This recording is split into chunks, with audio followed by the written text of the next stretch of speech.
Mom saw I only earned $3,000 a month and still couldn't find a partner, so she arranged a female CEO to be my wife. The CEO is 168 centimeters tall and never comes home. She even gave me a no-limit black card to spend freely. To avoid disturbing her dates with her first love, I very sensibly took the black card and went on a spree at the club. Meanwhile, in a luxurious private room, Su Yanbing's phone rang. She glanced indifferently at the screen, then slowly took a sip of red wine. Lu Jinnian, sitting beside her, looked at her with eyes full of love and longing. Yanbing, today is your wedding anniversary. You came here.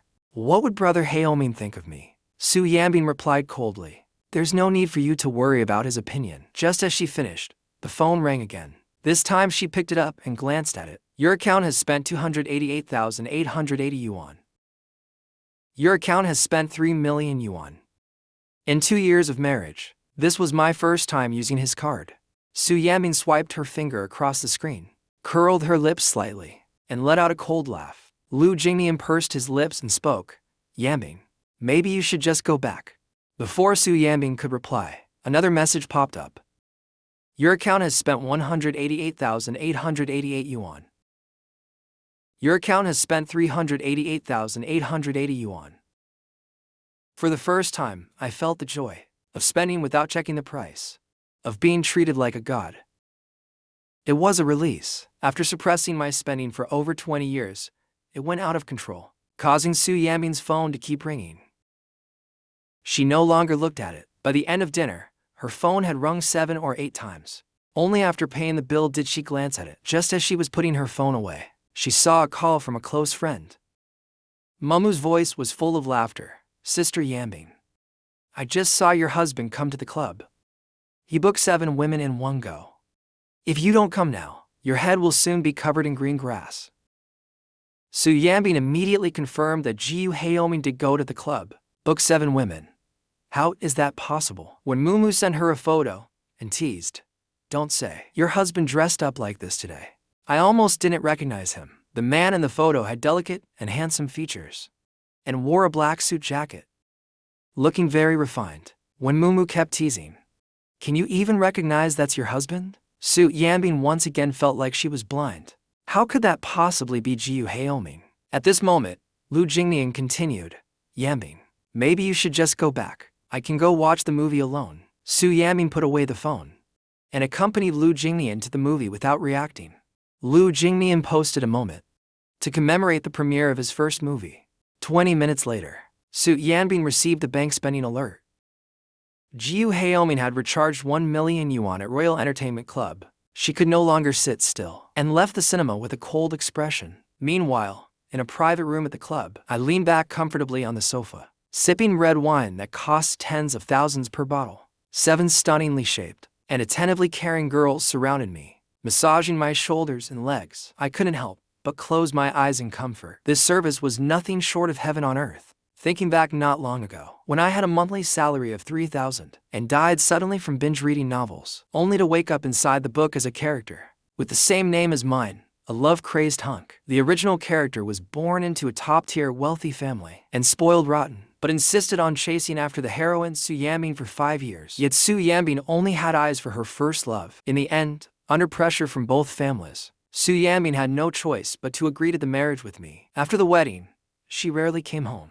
And when she did, she treated the original me like furniture. Unable to bear the cold treatment, I began to act out. Eventually, it all led to the family's ruin. A tragic end. It was like playing a winning hand into total disaster. I clicked my tongue and shook my head. In response to the club manager's sales pitch, I acted generous for once. I topped up 1 million using Su Yanbing's card. Su Yanbing pushed open the private room door and saw me touching a woman's thigh, reluctant to let go. It felt pretty good. How long did you train for this? The girls were all eager to show off their long legs. Brother, I have them too. Do you want to feel mine? Brother, me too. Take a look at hers. Just looking makes my nose bleed. The life of the rich is truly thrilling. Just as I was getting into it, bang, followed by a cold shout. All of you, get out. I didn't expect Su Yanbing to show up and ruin the fun. I reluctantly pinched little white flower's waist. You all go out first. I'll call you when I'm free. Su Yanbing's face was as cold as ice, cold enough to freeze a bull. Very quickly, the room quieted down until only the two of us were left. I leaned on the sofa and sized her up. No wonder the original host fell in love at first sight. That face instantly made all those girls just now look dull in comparison, just by standing there with hands on her hips. She exuded enough charm to make one drool. As I was lost in admiration, I heard Su Yanbing's angry voice. Using my money to cheat on me right here. HEIRESS, do you really think I won't do anything about this? Su Yanbing looked at me coldly, fit and aloof. A high-nose bridge, deep features, well-defined jawline. Her unbuttoned collar revealed a sexy Adam's apple. This handsome HEIRESS was someone she had never seen before, and he didn't show any panic at getting caught. Compared to the man who was just jealous and irrational 2 hours ago, it was like night and day. I said confidently, "What do you mean your money? We're husband and wife. Isn't your money also mine? Isn't that right? You can spend money having fun with your white moonlight. So, why can't I spend money to find company? I'm not afraid of her at all." The book repeatedly describes Su Yanbing's disgust toward the original host, to the point where even a touch made her sick. In other words, her touching me is basically self-harm. Su Yanbing laughed in anger. "Stop pretending to be innocent. You swiped my card on purpose, caused such a scene. Isn't it just to make me come over?" I looked up at her, gently grabbing her hand. "Then the fact that you left Lu Jinnian and came here, doesn't that mean that in your heart I matter more than Lu Jinnian?" Su Yanbing's face instantly turned cold. "I told you, don't push your luck with me. This is your last warning. If I ever see you do this again, our marriage will be over." With that, she flung me off in disgust, grabbed a tissue nearby, and wiped her hand, just like in the book. Disgusted by any physical contact with me, I almost burst out laughing. I rubbed my chin and sat back on the sofa. Even sleeping is forbidden. I stopped wanting this marriage ages ago. If you throw over the divorce agreement now, and I refuse to sign it, then HEIRESS, am nothing but a dog. Su Yanbing paused and looked at me. A small smile slowly spread across her lips. "Divorce? Are you sure? You went through so much trouble to marry her. Just now you looked like you were starving for her." Hearing the word divorce from this man's mouth, what a ridiculous joke. My gaze lingered on her face for a moment, then shifted downward, finally landing on her long legs. "Let me touch you.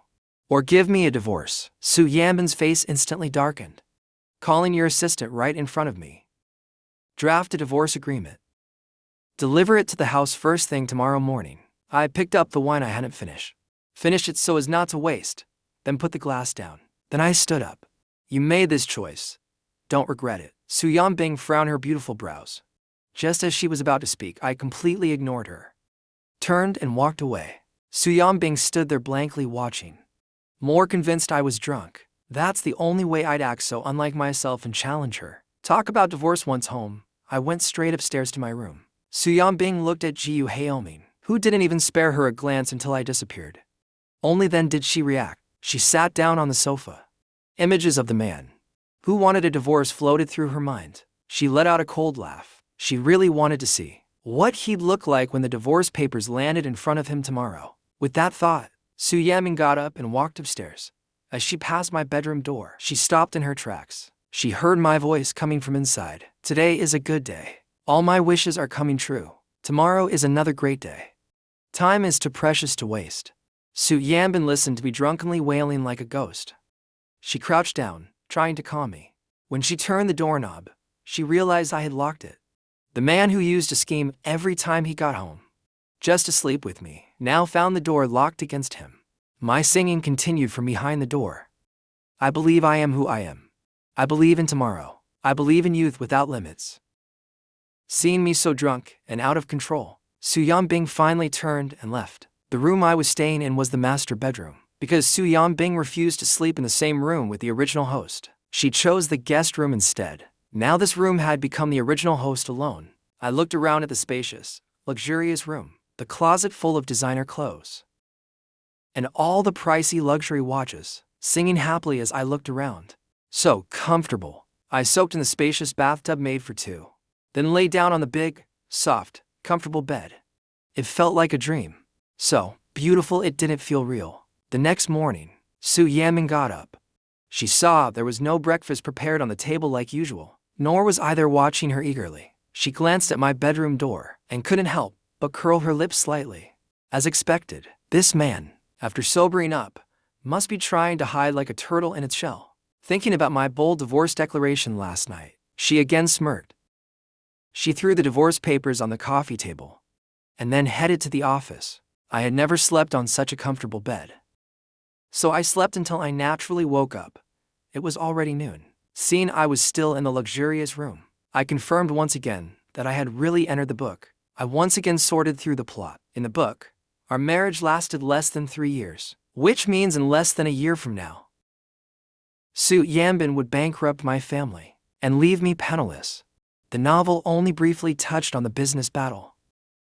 I had no idea what methods Su Yanbing used.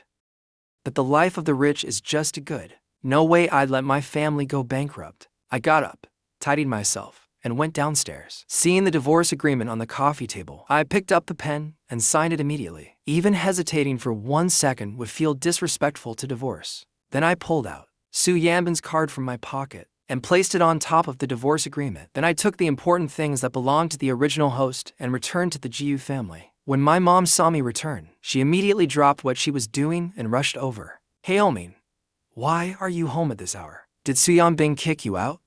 I smiled and shook my head. "No. Really, no." My mom clearly didn't believe me. Usually at this time, I'd be busy bringing lunch to Su Yanbing. How could I have time for them? My mom stepped forward, grabbed my hand, and said, "Why didn't you call ahead before coming home? I could have had the servants prepare your favorite dishes." "Hey, when did you change your hairstyle? It looks great." "This outfit looks great too. You look so handsome." My mom's eyes were full of me when she looked at me. As she talked to me, she called Aunt Zhang to cook a few of my favorite dishes. Every gesture showed how happy she was to see her son. "Let me call your dad and have him come home for lunch too." I didn't have time to stop her. Before she had already dialed the number, I took the chance to look around the house. The more I looked, the happier I felt. After she finished the call, she held my arm and kept asking how I was. It was clear that after the original host, married Su Yanbing, my mom had been constantly worried I wasn't happy. "HEIRESS, if something's wrong, you must talk to mom and dad. We will always be your support." Looking at the woman, so beautiful and warm standing before me, I couldn't help but think of her tragic ending in the book. I couldn't stop myself from hugging her. In my heart, I made a firm decision to change her fate. My mom's body stiffened slightly. How long had it been since her son hugged her like this? "Mom, I'm sorry. These past few years, I've made you worry. It won't happen again." Hearing my words, my mom's eyes immediately turned red. Ever since I got married, I rarely came home. And even when I did, it was always because of Su Yanbing. Back then, she said a forced melon isn't sweet. But I insisted on marrying her. I was their only son. They had always held me in their hearts. When I insisted on marrying Su Yanbing, they gave in to me. After the wedding, seeing me unhappy, watching my pride and light fade bit by bit, fade away, it was like my entire world revolved around Su Yanbing. They began to realize something was wrong. As my mother, she saw it all and felt the pain deeply. I heard the choke in her voice. I saw tears well up in her red eyes. I reached up to wipe her tears away. Smiling at her, I said, "Mom, see, I'm doing just fine now." My mom looked at her son and felt like I had changed a lot this time. Like I'd gone back to the way I was long ago. Just as lunch was ready, my dad came home too. He even brought Wan'er with him. Wan'er was the daughter of my dad's good friend.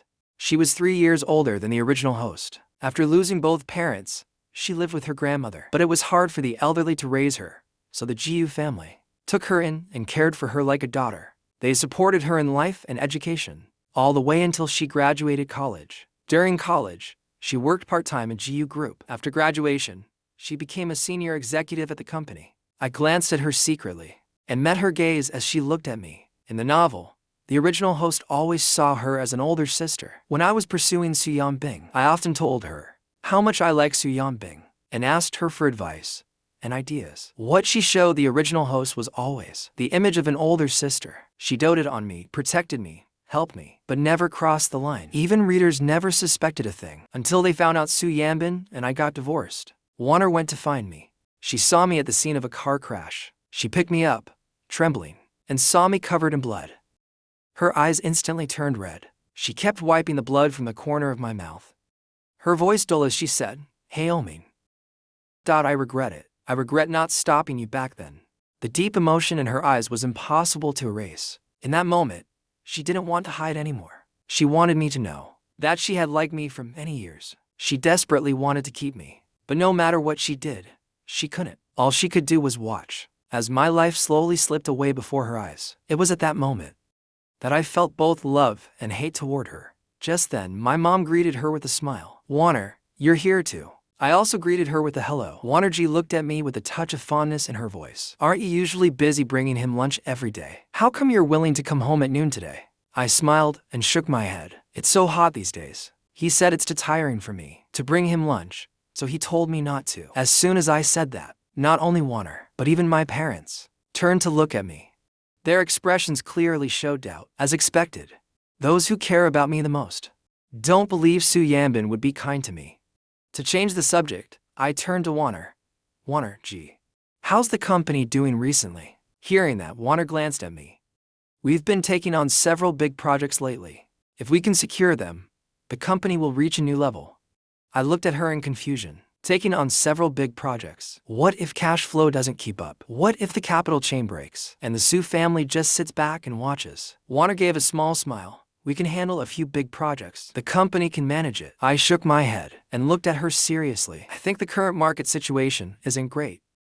The most important thing for the company is stability. We must ensure there's enough cash flow to handle potential risks the company might face." I couldn't say too much, so I had to hint at it indirectly. Wan'er looked at me, a trace of scrutiny appearing in her gaze. "HEIRESS, since when did you start taking an interest in the company?" I realized it. The original host never cared about company matters. I touched my chin and glanced at Wan'er, but still couldn't help reminding her again. "You and my dad really need to consider the projects carefully. Especially consider the potential risks they may bring. Can the company really handle it?" Wan'er stared at me, trying to read something from my expression. "Did you perhaps hear something from Su Yanbing? They want us to give up the competition and hand the project back to its original owner just for romance. The family used to help the Su family a lot. Now suddenly stopping them from taking the project. It's normal for Wan'er to think that way." I shook my head and said no. "I've just been having the same dream lately. Dreaming that our family company went bankrupt. So I'm really worried," and kept quiet. But obviously something's wrong. I hesitated a lot, then glanced at my parents in the distance. I leaned closer to her and raised my hand to cover my mouth. "Actually, I overheard Su Yanbing talking about wanting to bring down the Gu family." After saying that, I stepped back. Then I saw Guer's ears turn red. I didn't expect that to actually flirt with her. Awkwardly pretended I didn't notice. Lowered my voice to explain that I was afraid my parents couldn't handle it. So I didn't dare to tell them about the company. "I don't understand this stuff, so I can only rely on you." Guer leaned back against the sofa, casually rubbing her ear as he looked at me. "So, HEIRESS, what about you? What are you planning?" Before I could answer, my mom came over and called us to eat. I looked at the table full of delicious dishes. Instantly felt great. My mom served me some food, telling me to eat more. She said I've lost weight recently. Looking at the table full of goodies, I swallowed my saliva. I haven't had homemade food in so long. That's why I lost weight from hunger. Just let me stay home for a few days. I'll definitely gain it back. My mom heard me say that. She kept putting more food on my plate. "If you want homemade food, Mom will have someone bring it to you every day from now on." I waved my hand and said no need. "Mom, I'll just live at home from now on." For a moment, my parents and Guer all stopped what they were doing and looked at me. I also paused, then looked at them seriously and said, "Mom, Dad, Wan'er, I'm planning to divorce Su Yanbing. I used to think that as long as I worked hard, I thought I could make her love me. But now I know. You can't force love. I don't want to love her anymore. Now I just want to come back and be with you all." I said it so freely, without sadness or reluctance. But the original owner's feelings for Su Yanbing were deeply rooted in the Gu family's mind. My parents looked at me. They didn't believe I could let go just like that. "Why aren't you saying anything? Are you looking down on me? Thinking I came back to mooch off you?" When I said that, my mom reacted and beamed. "How could we? You coming back to stay with me makes me happier than anything." My dad picked up his phone and transferred another 10 million to my account. "Come back whenever you want. This family can support you for 10 lifetimes. Looking at my parents in front of me, I was a little moved. In the novel, After the Mu family went bankrupt, my dad couldn't bear the shock of his daughter-in-law being the mastermind. High blood pressure led to a brain hemorrhage. He fell into a coma and became a vegetable. My mom couldn't take the double blow. She fell into depression and eventually committed suicide. I want to change all that. Want to protect them too. Just as I was about to put down my chopsticks, a faint voice suddenly spoke up. What about me? Gore didn't know when she had started staring at me. Her face showed a bit of jealousy, like competing for my parents' affection. I glanced at her and added another piece of meat to her bowl. Meanwhile, at the Su group, a junior assistant entered the CEO's office with some documents. President Su, she's not coming to bring you lunch today. Su Yanbing glanced at the time. Normally by now, she would have already brought me lunch.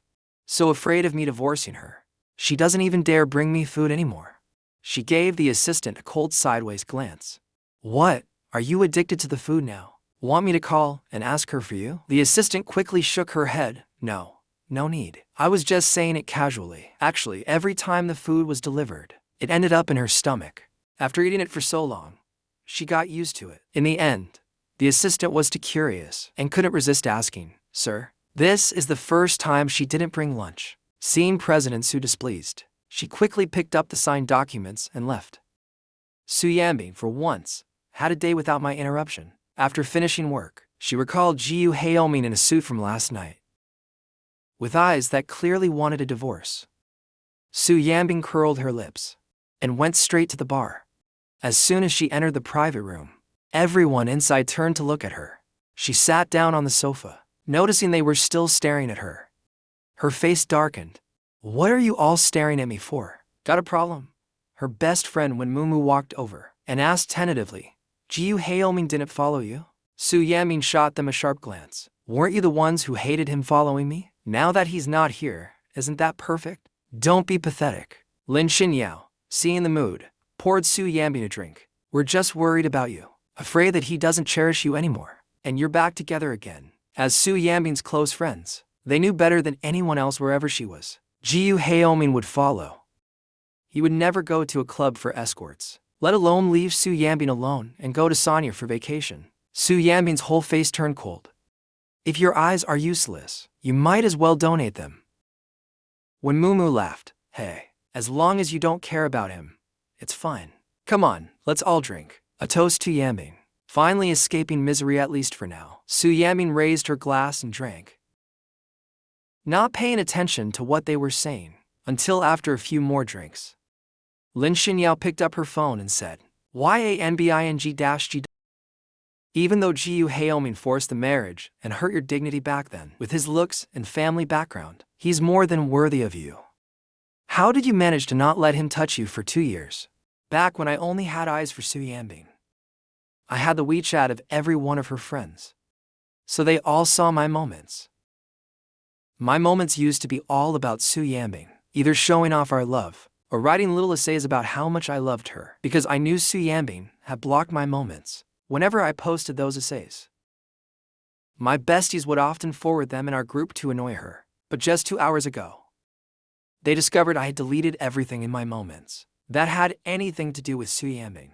Then I posted a moment about arriving in Sanya, and now I posted a beautiful photo of me wearing beach shorts, watching the sunset by the sea in Haikang. It was a 9-photo grid with the caption, seeing the most beautiful scenery with the person who loves me most.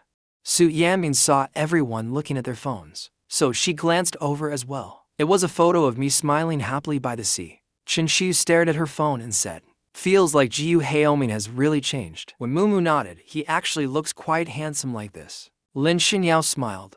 That's probably what it looks like when you stop loving someone. With a loud bang, Su Yanbing slammed her glass on the floor, her beautiful face ice cold. Su Yanbing looked at them with frosty eyes. Are you all insane? We came out to drink, and you're all glued to your phones talking about Jiu Haoming. After saying that, Su Yanbing stormed out. When Mumu looked confused, didn't he say he didn't care? Why is Su Yanbing so angry? Chen Xiu laughed a little. Could it be that she's fallen for Jiu Haoming? Lin Xinyao squinted and said, whether she likes Jiu Haoming or not, I know I'm starting to like her a bit. When Mumu and Chen Xiu both looked at her, you're joking, right? Su Yanbing sat in the car, took out her phone and opened WeChat, scrolled through my moments, and looked at what I had posted in my WeChat feed. Only then did she realize I had gone to HEIRESS for a vacation. The photos were filled with smiles that reached my eyes. There was light spilling out from within, whether it was the side profile with my head raised or facing the camera directly. Every move showed genuine happiness. My eyes seemed to hold all the beauty in the world.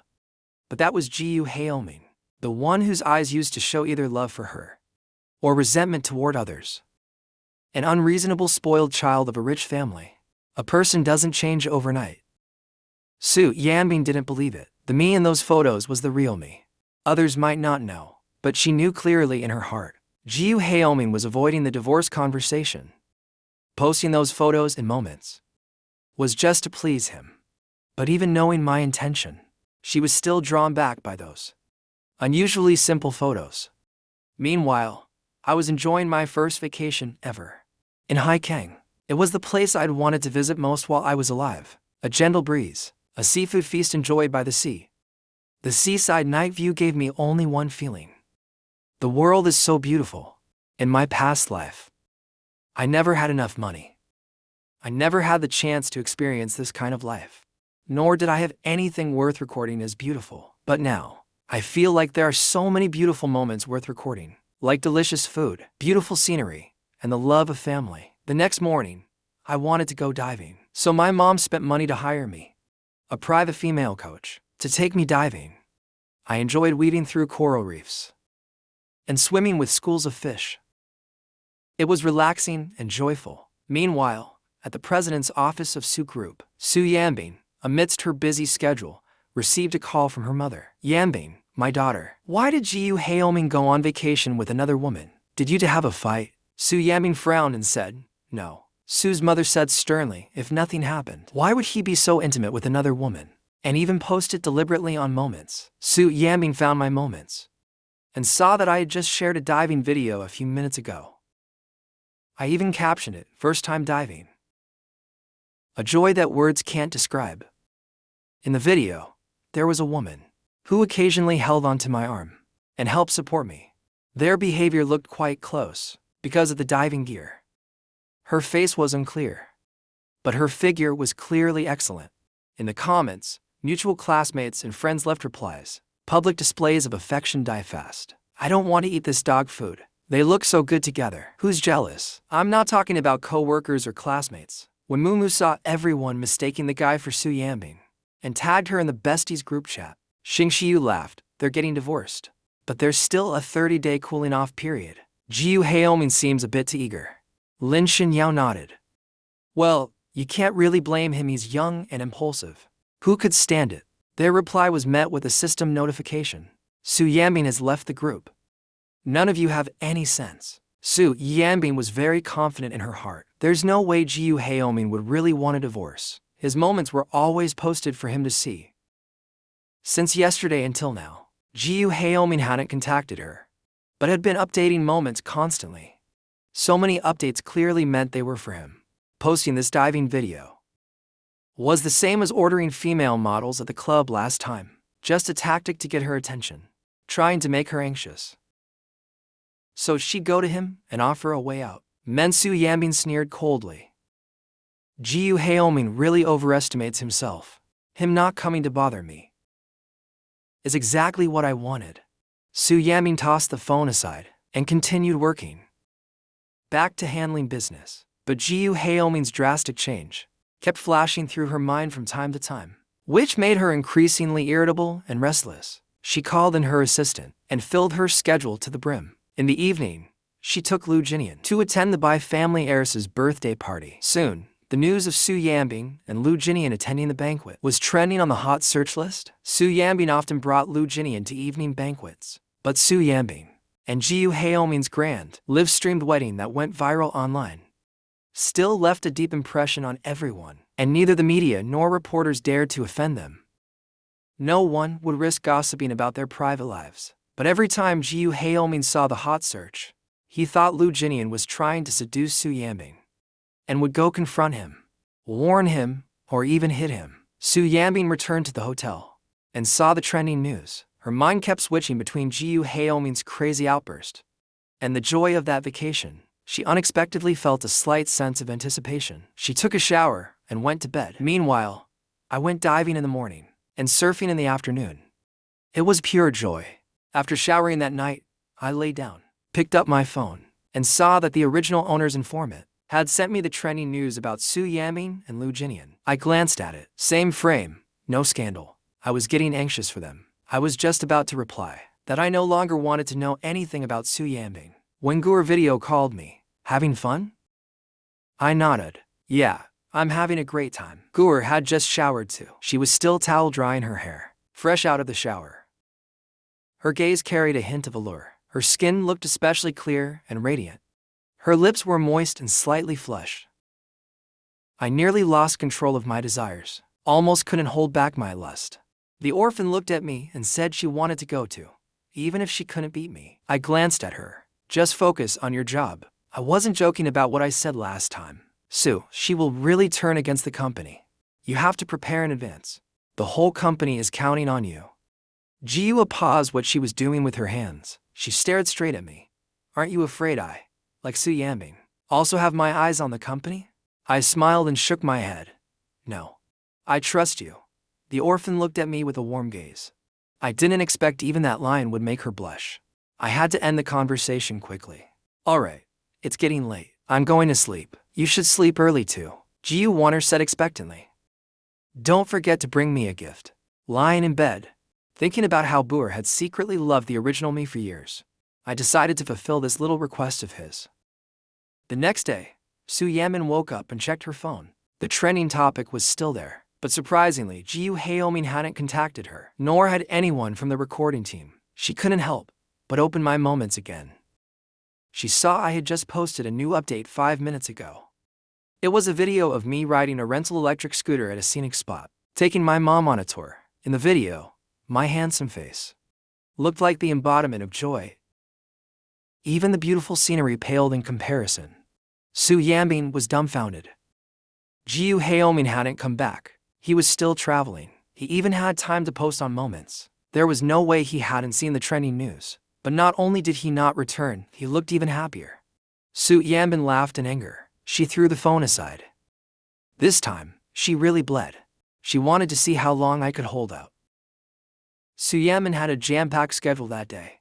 That night, when she returned to the hotel, she collapsed onto the sofa, exhausted. Under the warm lights, images of me riding the scooter happily flashed through her mind. She pulled out her phone to check my Moments again. She saw that I had updated my Moments again a few hours ago. The caption read, "The best person in the world is Mom." In the 9-square photo grid, it was either me eating all kinds of local snacks or showing off some little trinkets I had bought. The center photo was one of me and my mom together. In the comments, my dad left a message, "So dad's not the best?"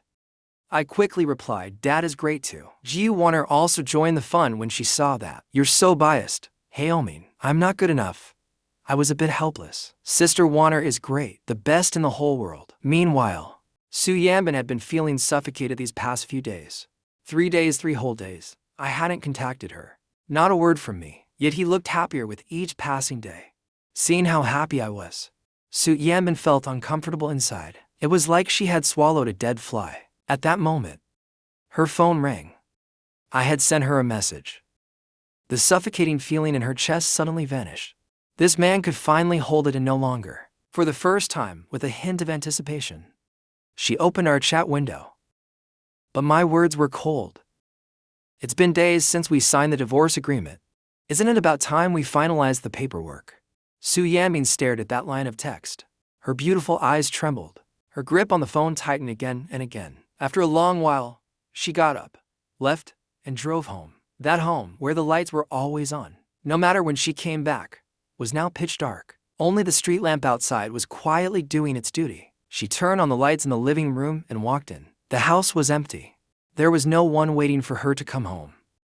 On the coffee table sat the divorce agreement and her bank card. She picked up the divorce papers and opened them. There was a handwritten signature, HEIRESS. It was strikingly bold. The paper crumpled slightly in her grip. There was a storm of emotion swirling in her eyes. HEIRESS. Just a few days ago, the man who was still jealous over her a few days ago was actually going to divorce her. How was that possible? Su Yanbing scoffed in disbelief. Meanwhile, at the GU residence, my mom was taking out local specialties from a large bag. She distributed them to the house staff. These are things HEIRESS said were delicious. She brought some back for you all to try. Everyone happily thanked her as they received the gifts. The joy of sharing filled the house. My dad was drinking post-meal tea. The orphan was taking a work call. Though the house was big, it wasn't empty or cold. It was warm and lovely. I held my phone, looking at Su Yanbing still hadn't replied. I thought I'd call her in a bit. Jiu sat next to me and asked, "Where's my gift?" I looked up and met her clear eyes. There was a hint of anticipation in them. With those beauty filters in effect, it was hard not to be biased toward her. I got up and opened my suitcase, taking out two small night lights. One was made of bone, and the other was made of seashells. Which one do you want? The orphan looked at both. Who's the other one for? I didn't expose her little thoughts. It's for myself. Jiu smiled sweetly. She picked up the Drum Tower night light and examined it again and again. My mom finished giving out gifts. When she saw the night light in my hand, she casually said that one was handmade by HEIRESS himself. When Jiu heard that, she immediately looked up at me. The surprise and joy in her eyes could hardly be hidden. You made it. The original me had only ever handmade things for Su Yanbing. She had secretly loved me for years. This was the first time she received something I had made myself. Her joy was easy to imagine. I shot her a cold glance. What? You don't like it? If you don't want it, give it back. Wan'er immediately shook her head. I love it. After saying that, she just looked at me. I could feel the deep, restrained affection in her gaze. It almost made me unable to resist the charm she radiated. I stood up holding my phone. I'm tired.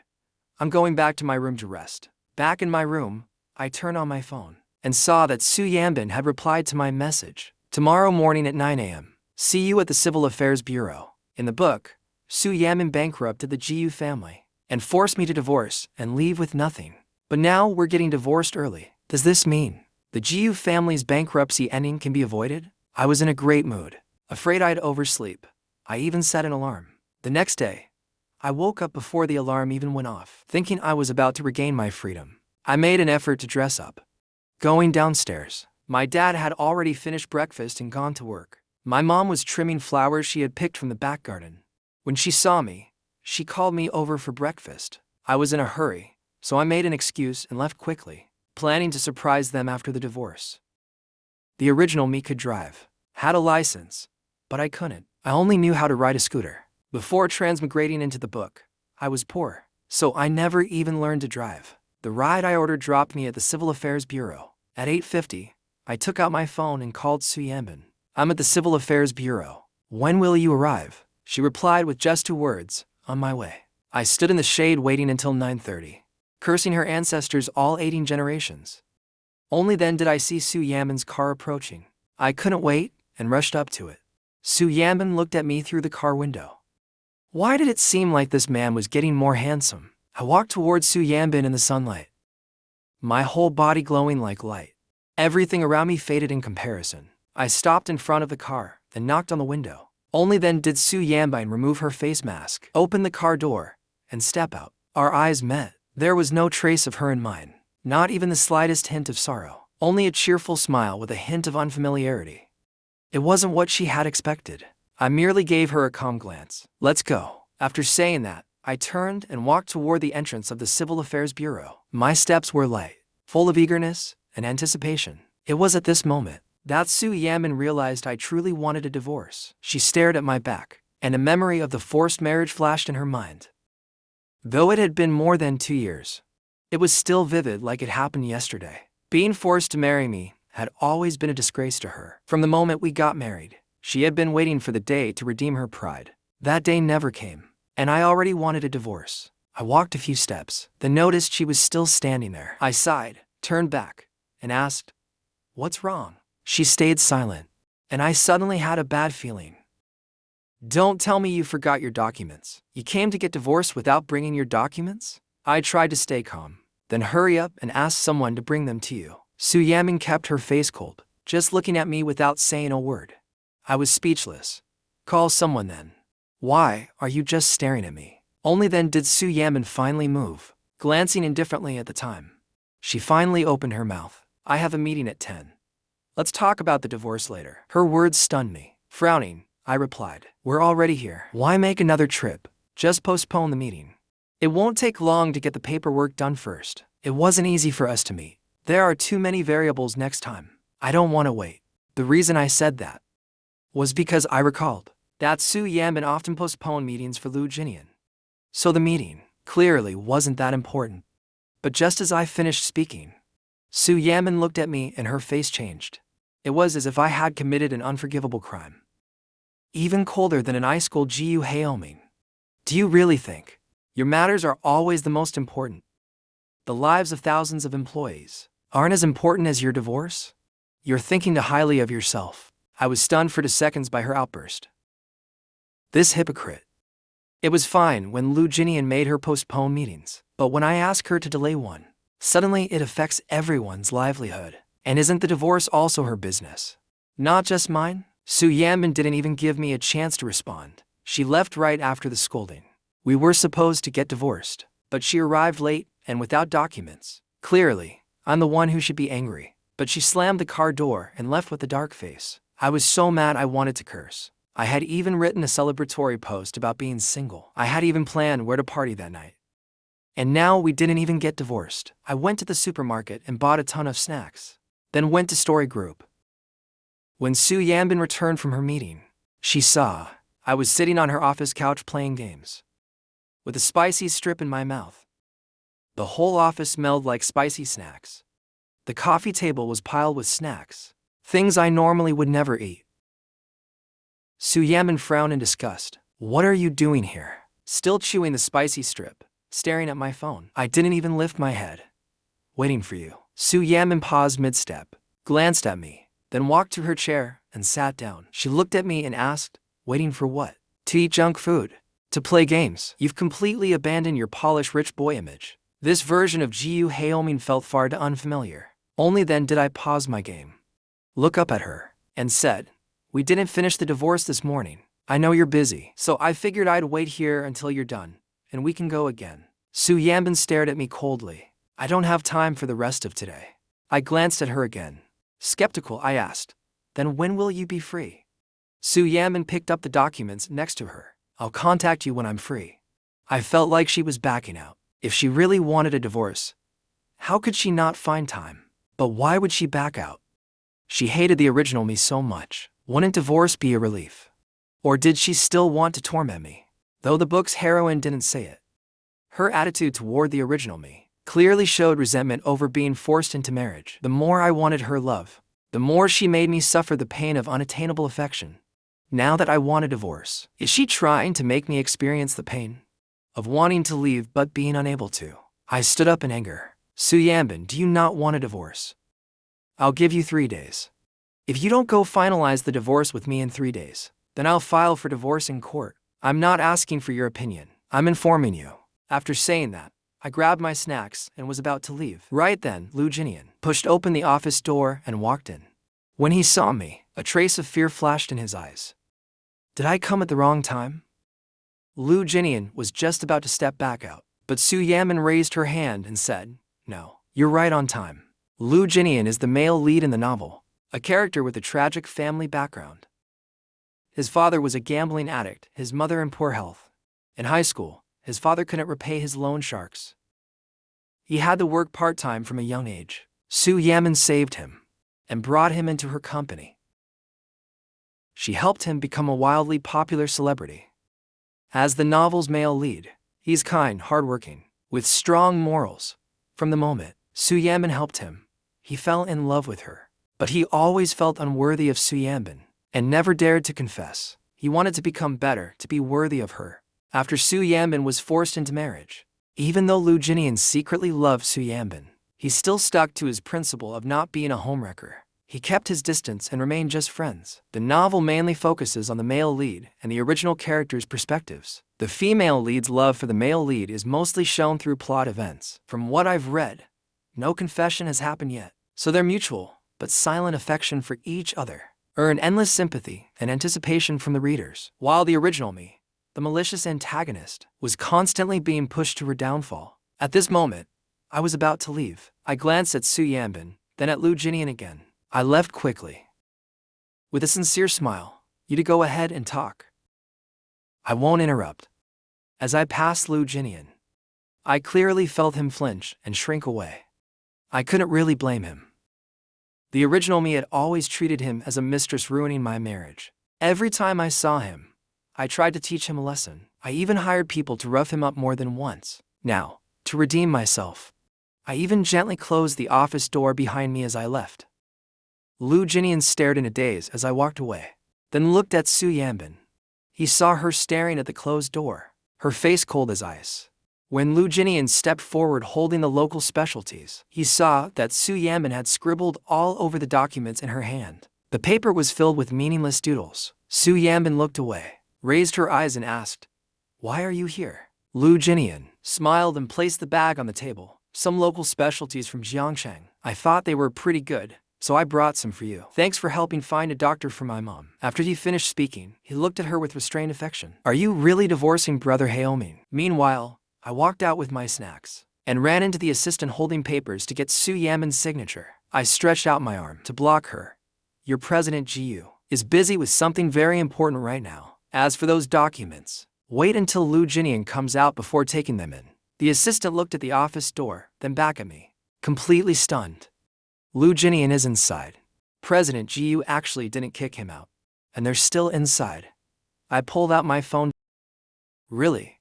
The assistant saw the ear zero held up in front of him. Being a foodie, she couldn't resist the temptation. She grabbed the pack of pickled chicken feet. "Thank you, Mr. Jiu." I chuckled and said, "Learn to read the room next time. In the future, when Lu Jinnian comes looking for Su Yanbing, don't go in and disturb them." The assistant nodded without saying a word. I dropped that line and left. By helping them, I'm helping myself. It would be best if they couldn't hold back their desire to be together. Then Su Yanbing would quickly finalize the divorce with me. After all, filing for divorce still requires evidence of a broken marriage. That sounds like a hassle. The assistant munched on the pickled chicken feet and waited for Lu Jinnian to come out. She then went in with the documents. She couldn't help but comment, "Do you know what Mr. Jiu just said to me?" Su Yanbing glanced at her. The assistant continued, "He said I could only enter once Lu Jinnian came out, and he also said that in the future, if Lu Jinnian comes to see you, I should never come in to disturb you." Su Yanbing threw a file at the assistant. "Who pays your salary, me or him?" The assistant caught the file. "Don't you think Mr. Jiu has changed? He doesn't seem jealous anymore. He even seems to be pushing you and Lu Jinnian together." Su Yanbing curled her lips into a saintly smile. "Are you to idle lately?"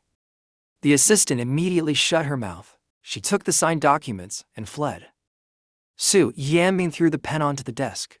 The smile on her lips gradually faded. Her gaze slowly darkened. I walked out of Su Yanbing's company. It was almost noon when I checked the time. I caught a cab home to have lunch with my mom. Then I searched online for a nearby driving school and called to ask about lessons. After all, there are so many sports cars in the garage, and I can only look at them, not drive them. It's honestly too painful. The original owner had a license. I just need to learn how to drive. The driving school had a dedicated training ground, which was perfect. After making a call to schedule, I took a car to the school. Following the principle that money makes things happen, for a license, the owner found a super patient and pretty female instructor. She taught me one-on-one. I have to admit, you get what you pay for. I felt incredibly clumsy. But after a whole afternoon, the beautiful instructor never lost her temper. She kept encouraging me, providing emotional support that was a perfect 10. After spending the whole afternoon, I finally learned the basics. To thank the instructor, I treated her to a meal afterward.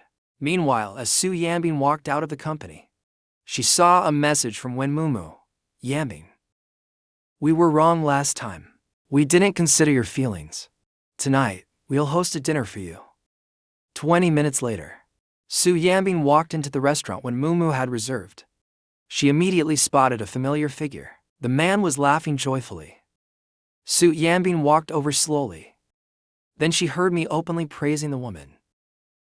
"Coach Shen, with your looks and your figure, you've got it all. Why settle for being a driving instructor?"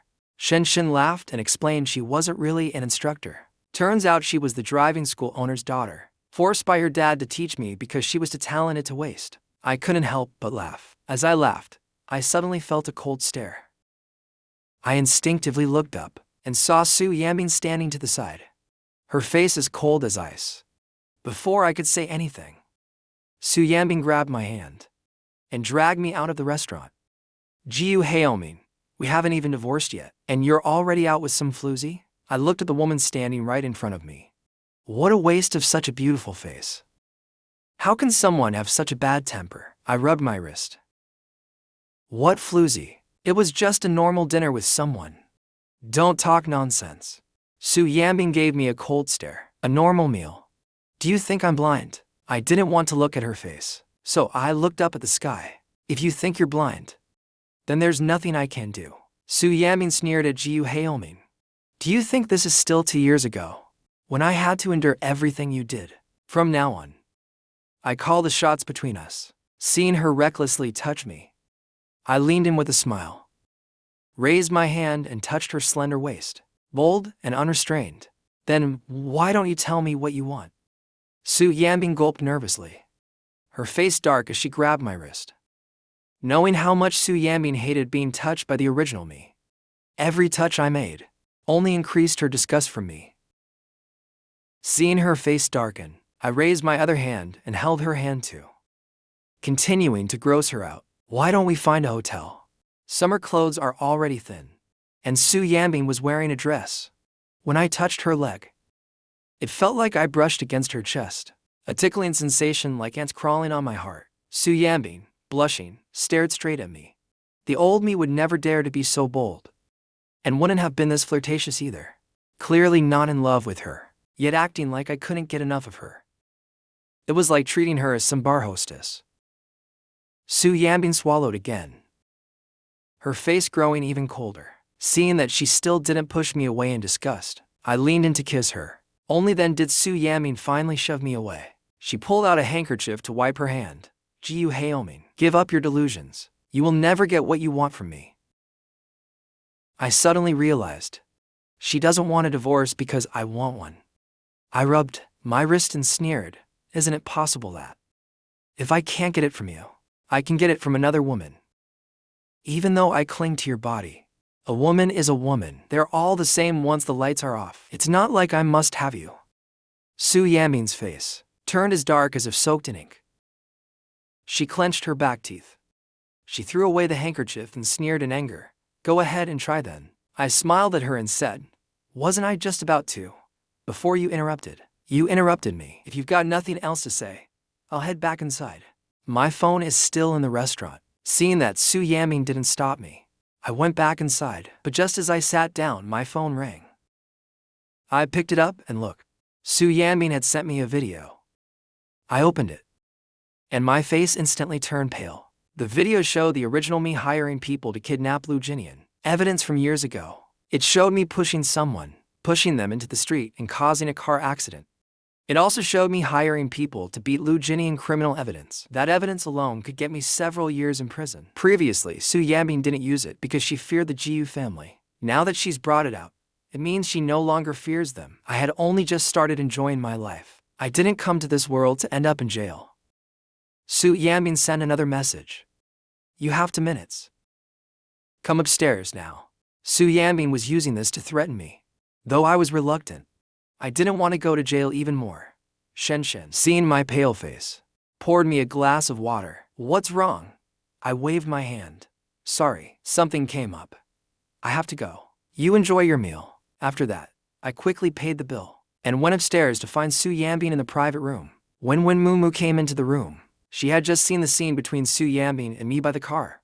So she snapped a photo and sent it to the private room to share with her girlfriends. From her angle, the photo looked as if Su Yanbing had already taken full control of the room and was being intimate with me. Then everyone came to the window to look and saw me walk away without even looking back. They were more convinced that Su Yanbing had forced me. When Mumu said with some surprise, no one mentioned HEIRESS tonight. As soon as Su Yanbing entered the private room, when Mumu immediately went up to greet her, everyone was chatting and laughing. No one mentioned anything about me. When I opened the door and came in, the three of them were momentarily stunned. When Mumu reacted quickly and hurriedly stood up and stepped aside, Su Yanbing, the place beside him was set with new utensils for the newcomer. HEIRESS is here. I smiled and raised my hand to greet them. Glanced at Su Yanbing, then walked toward her. The three of them looked at me, then at Su Yanbing, and treated me like I was invisible, just like always. I clenched my teeth and used my chopsticks to pierce the plastic wrap over the bowl.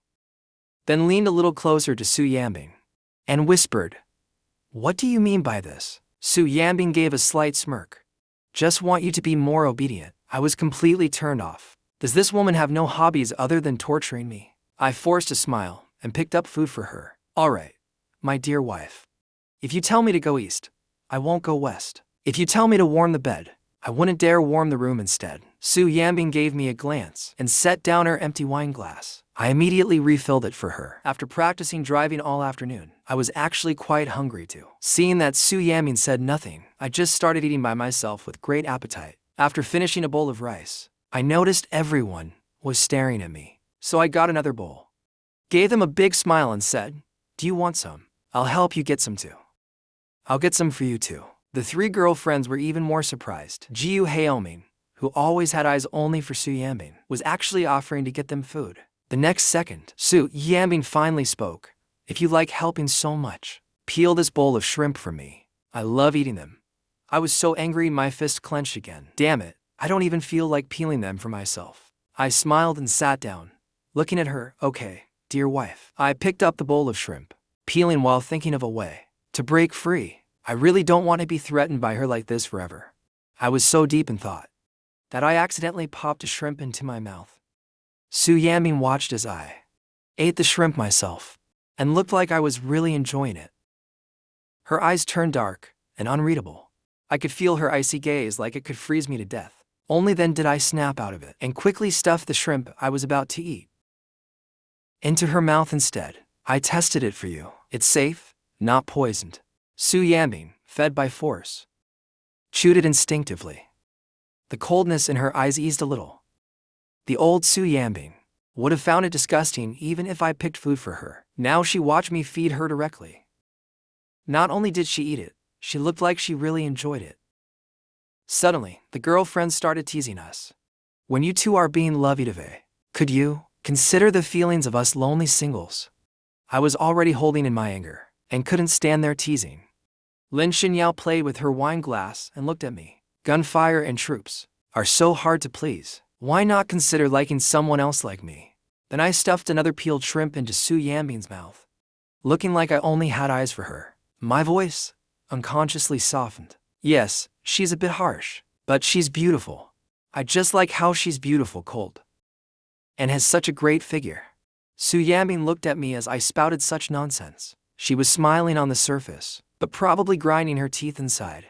A faint smile appeared in her usually cold eyes. After dinner, we walked out of the restaurant. I was still thinking of going back to the Jiu family. Su Yanbing threw me the car keys. "Drive? I've had alcohol and can't drive. Besides, the original host knew how to drive." I had no way to refuse. Seeing Su Yanbing get into the back seat, I braced myself to be the driver. Good thing I learned to drive this afternoon. But as a newbie, I was still nervous on the road, especially driving at night. I focused completely and drove slowly. Su Yanbing leaned back in her seat, watching me drive the luxury car like a tractor. She couldn't help but laugh in anger. "Can you go any slower?" My hands on the steering wheel were sweating. My full attention was on the road. I couldn't handle any distractions. "Don't talk to me." Su Yanbing's face instantly turned dark. "HEIRESS, have you forgotten your place?" The next second, the car suddenly shot forward like crazy. I saw the speed increasing rapidly, and my mind went blank for a moment. Seeing the car speed up like mad, Su Yanbing panicked. There was another car ahead, and I didn't slow down. It was like I was taking her to die with me. Her face instantly tensed up. She shouted, "HEIRESS, you're crazy. Hit the brakes now." I screamed, "I am hitting the brakes." Then I realized I had mistaken the gas pedal for the brake. I hurried to step on the brake, but it was just a little too late. Still in shock, I only heard a loud bang, And suddenly, the world went silent. As I came back to my senses, my neck and head were still aching.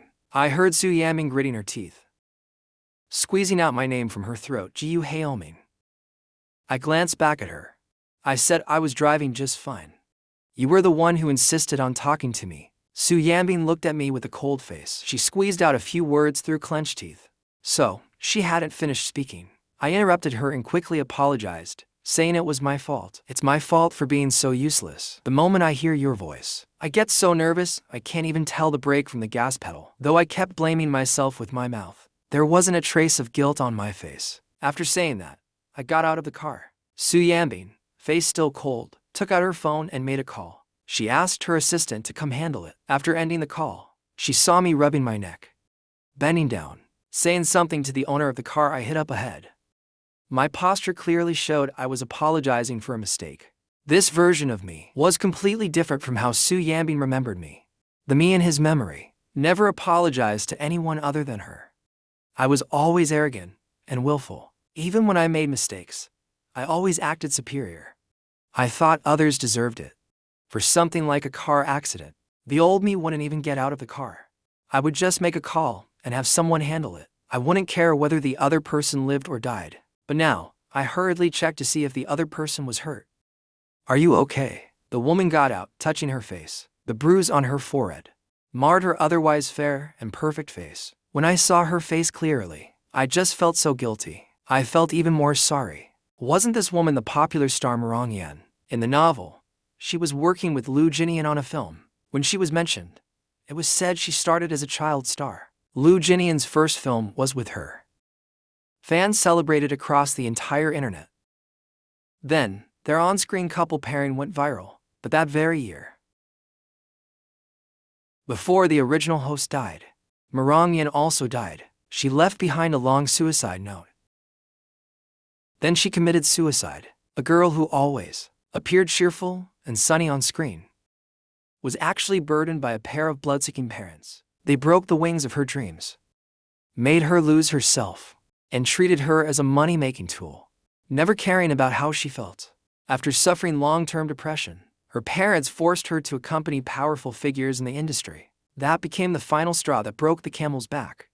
In the end, Morang Yan chose suicide. When I read the book, I felt like she was my shadow. I shed so many tears out of empathy. At that moment, Morang Yan looked at her beloved car, her eyes and lips curving into a slight smile. Little brother, is this what they call sitting peacefully in the car, and disaster falls from the sky? I looked at her entire figure and still saw that lingering sadness in her eyes. I'm really sorry. I'll cover the repair cost for your car, and your checkup fee, and the emotional damages too.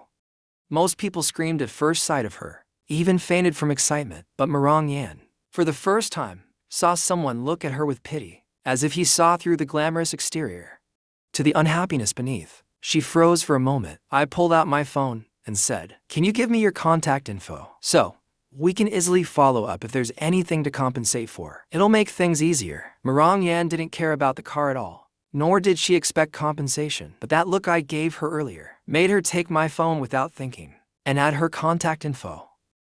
She called herself and then returned the phone to me. "Little brother, don't you recognize me?" I put away my phone, smiled, and said, "The big star Morang Yan. How could I not recognize you? I'm your loyal fan. Can you give me another autograph?" Morang Yan looked at me helplessly.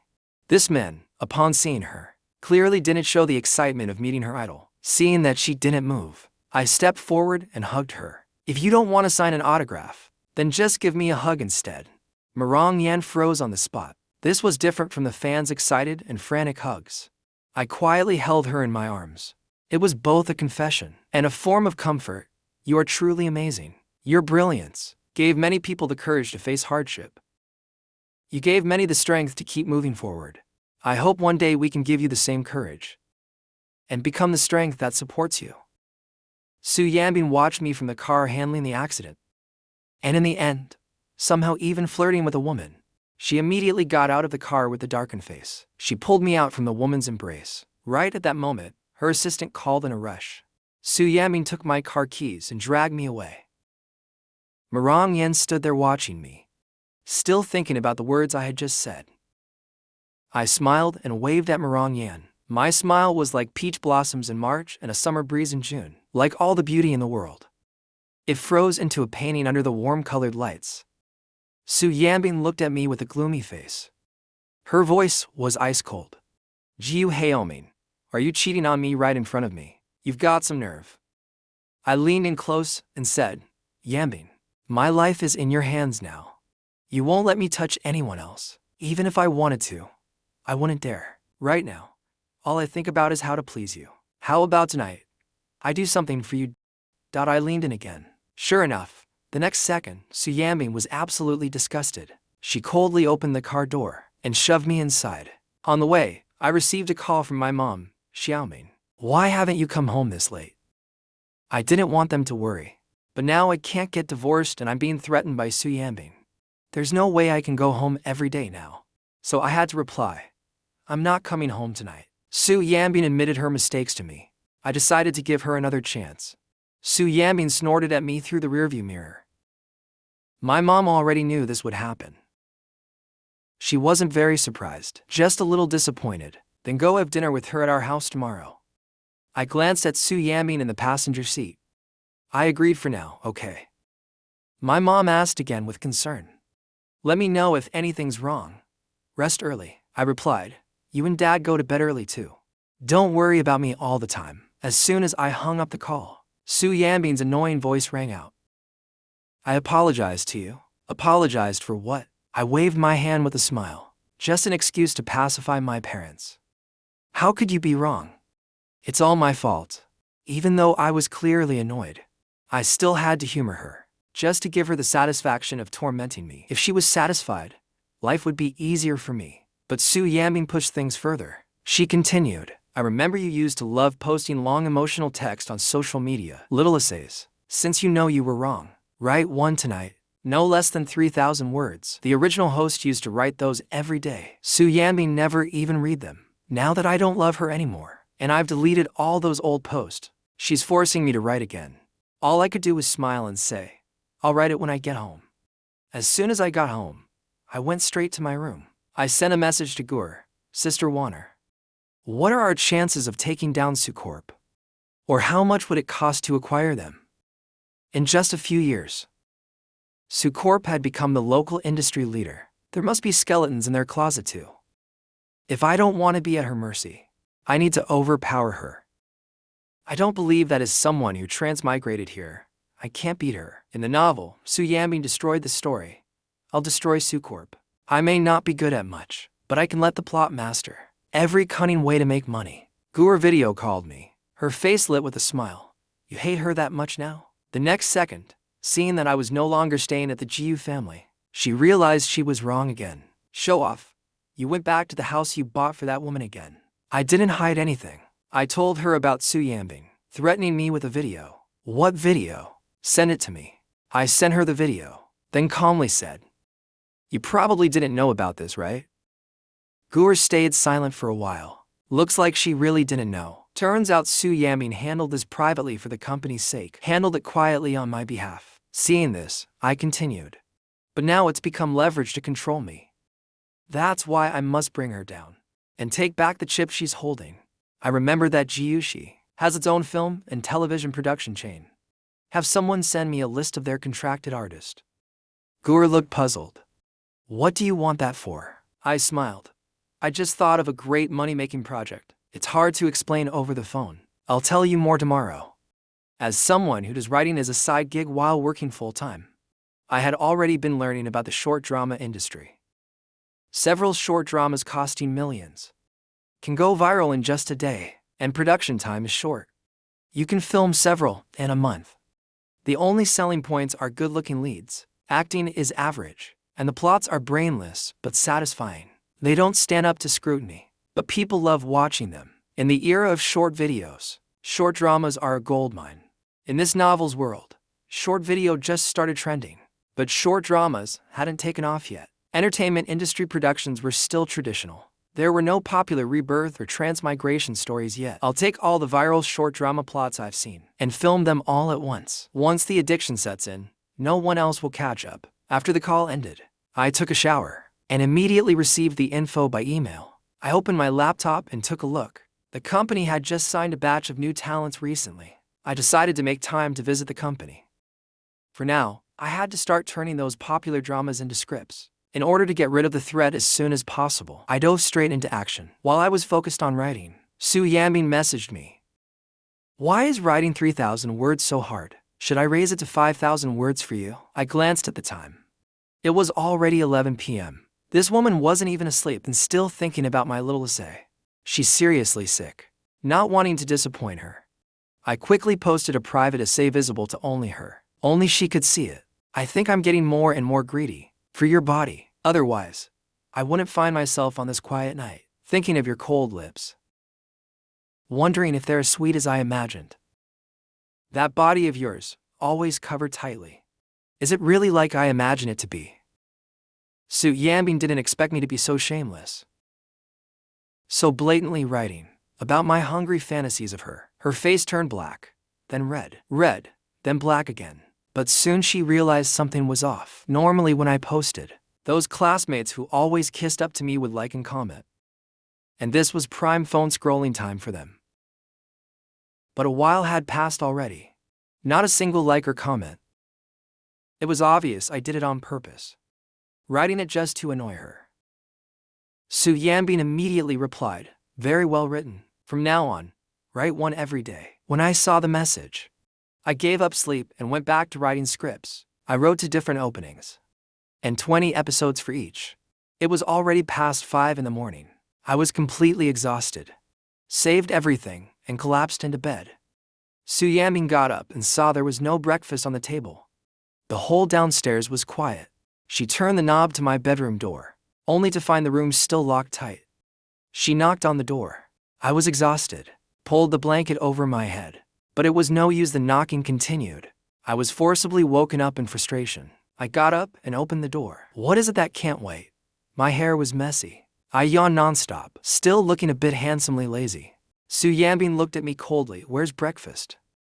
That sobered me up instantly. She knocked on my door just for breakfast? I'm not a breakfast vendor.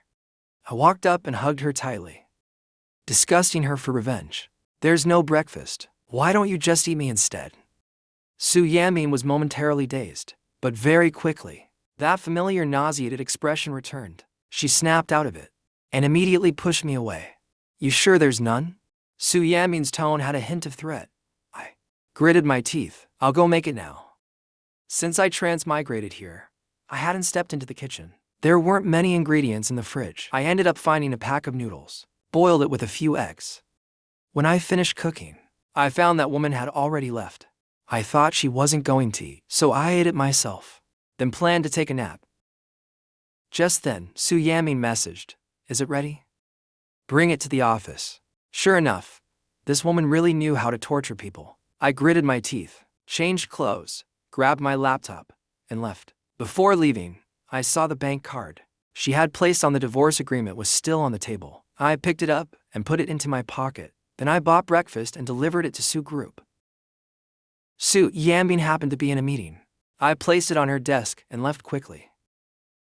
After that, I drove to Jiushi Group. After finding Gur, I opened the scripts on my laptop and showed them to her. I've got the scripts about transmigration and rebirth. Sister Wan'er, take a look. Gur curiously clicked it open.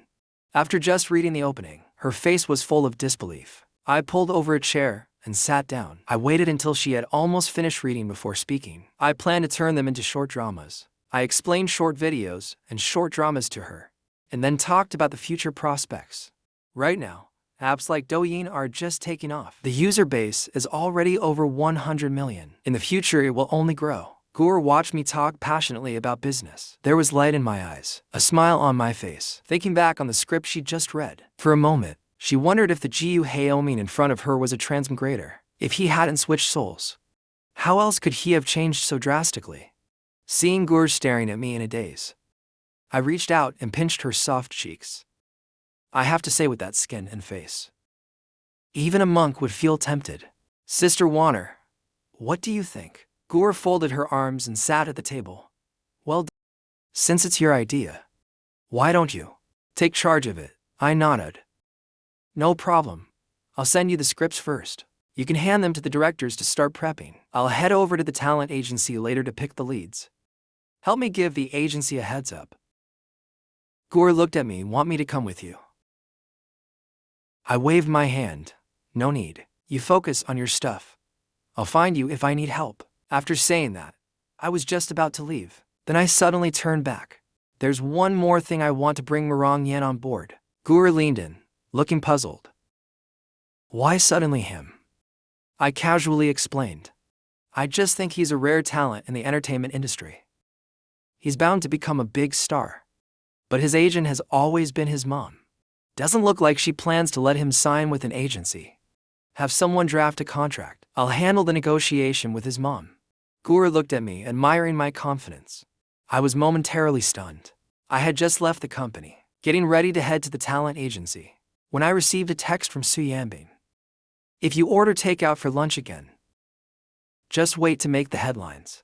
I clenched my teeth in anger. That damn Yanbing, she's really committed to tormenting me. I checked the time.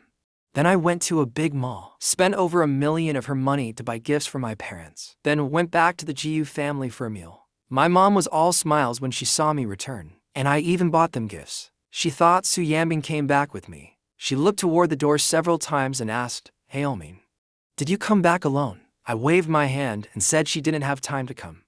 My mom came up smiling. "You came back. That's enough. Why buy us stuff? We don't lack anything." Though she said that with her mouth, she kept holding the bag I got her, looking at it from every angle. The more she looked, the more she liked it. She felt all her other bags at home should retire now. She couldn't put it down. The maids all praised her, saying the bag was beautiful, and it matched her outfit perfectly. My mom stood up, holding the bag and looking at it again. Really, my son bought it from me. I didn't expect her to be so happy.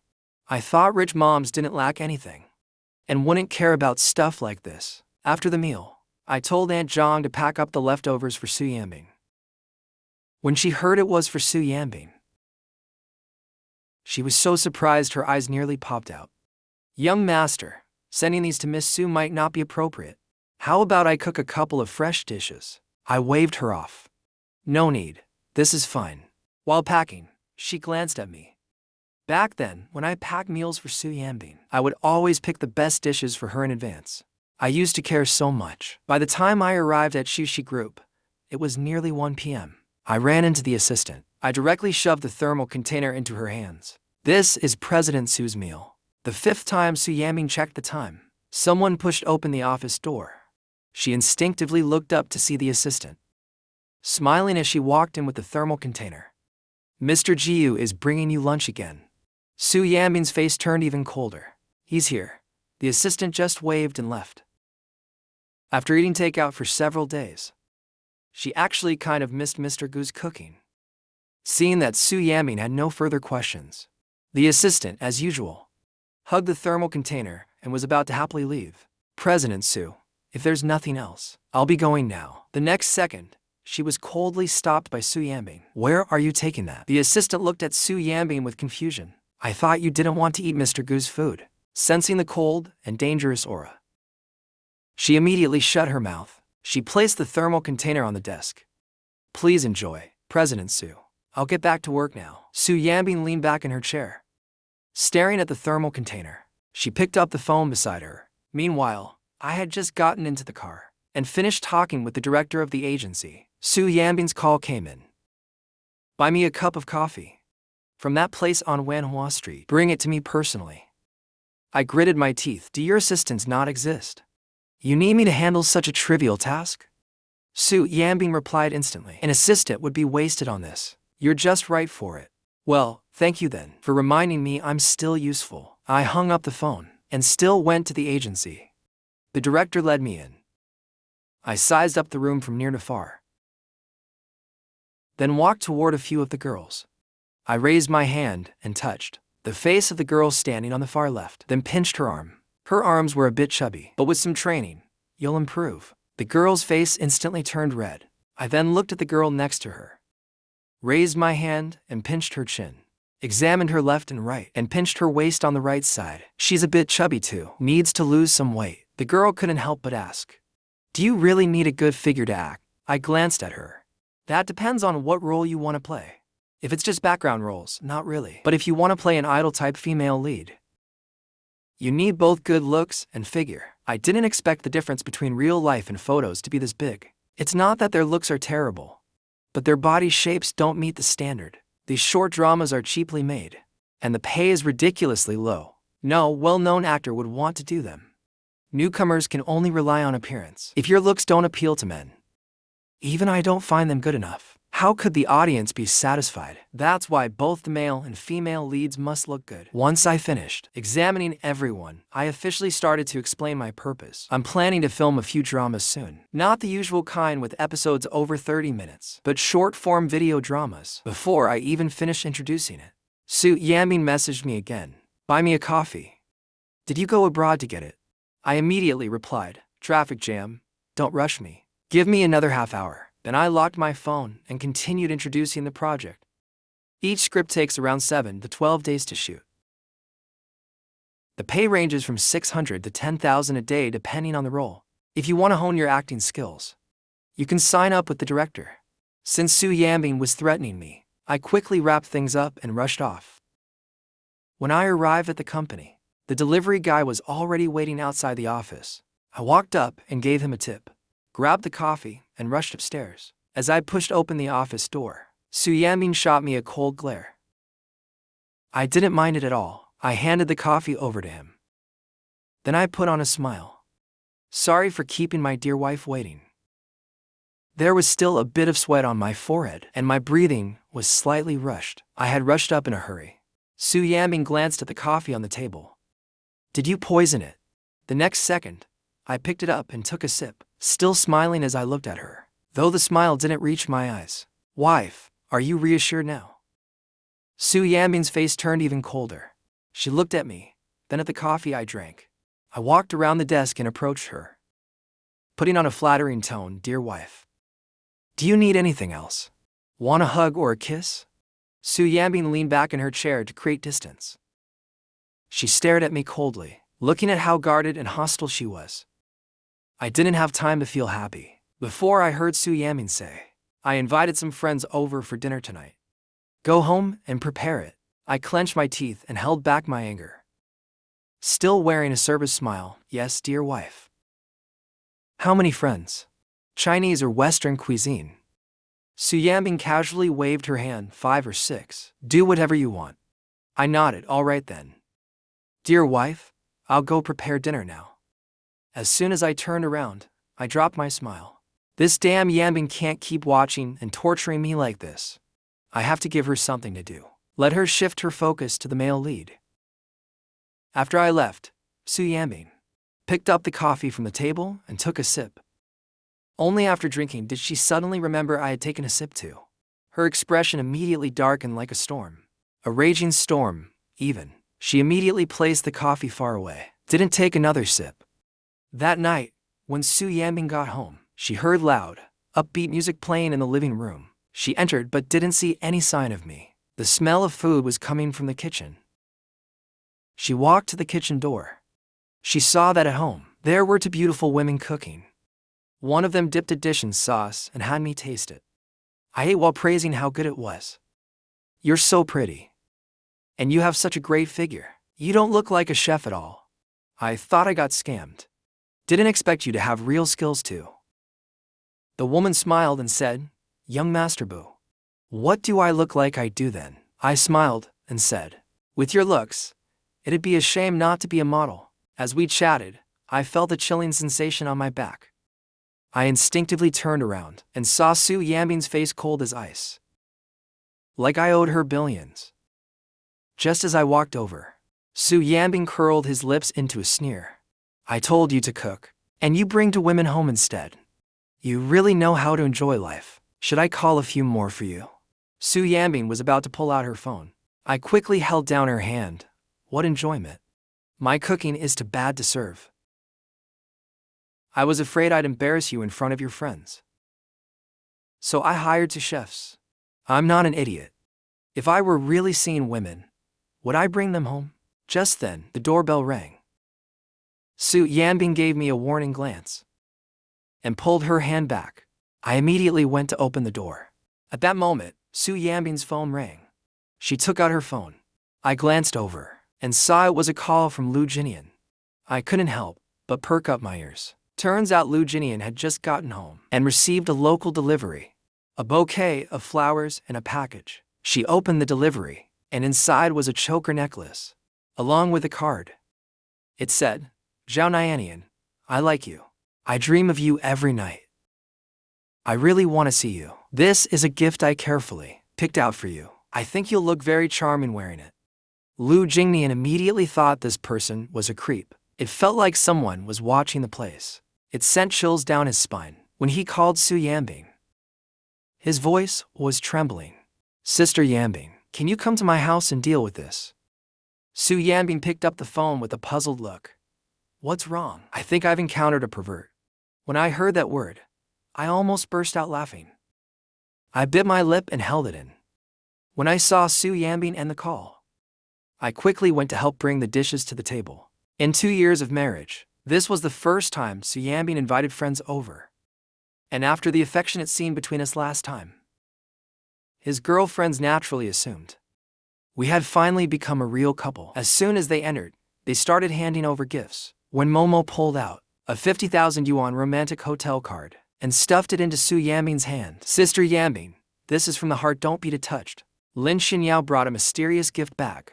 "These are all things we've personally used. We thought they were great and wanted to share them." Su Yanbing looked at the items they brought, each one more outrageous than the last. With a cold face, she said, "I have something to do. I'm heading out." I was bringing out dishes and heard her say she was leaving, so I acted thoughtfully and sensibly, saying, "If you've got something to do, go ahead. I'll take good care of everyone here." As I spoke, I placed the dish in my hand into Wen Mumu's empty hands, and at the same time, I smoothly took the gift from her hands. "Go on quickly. Don't let it hold you up." Su Yanbing looked at me, eager to kick her out, then looked at the room full of women.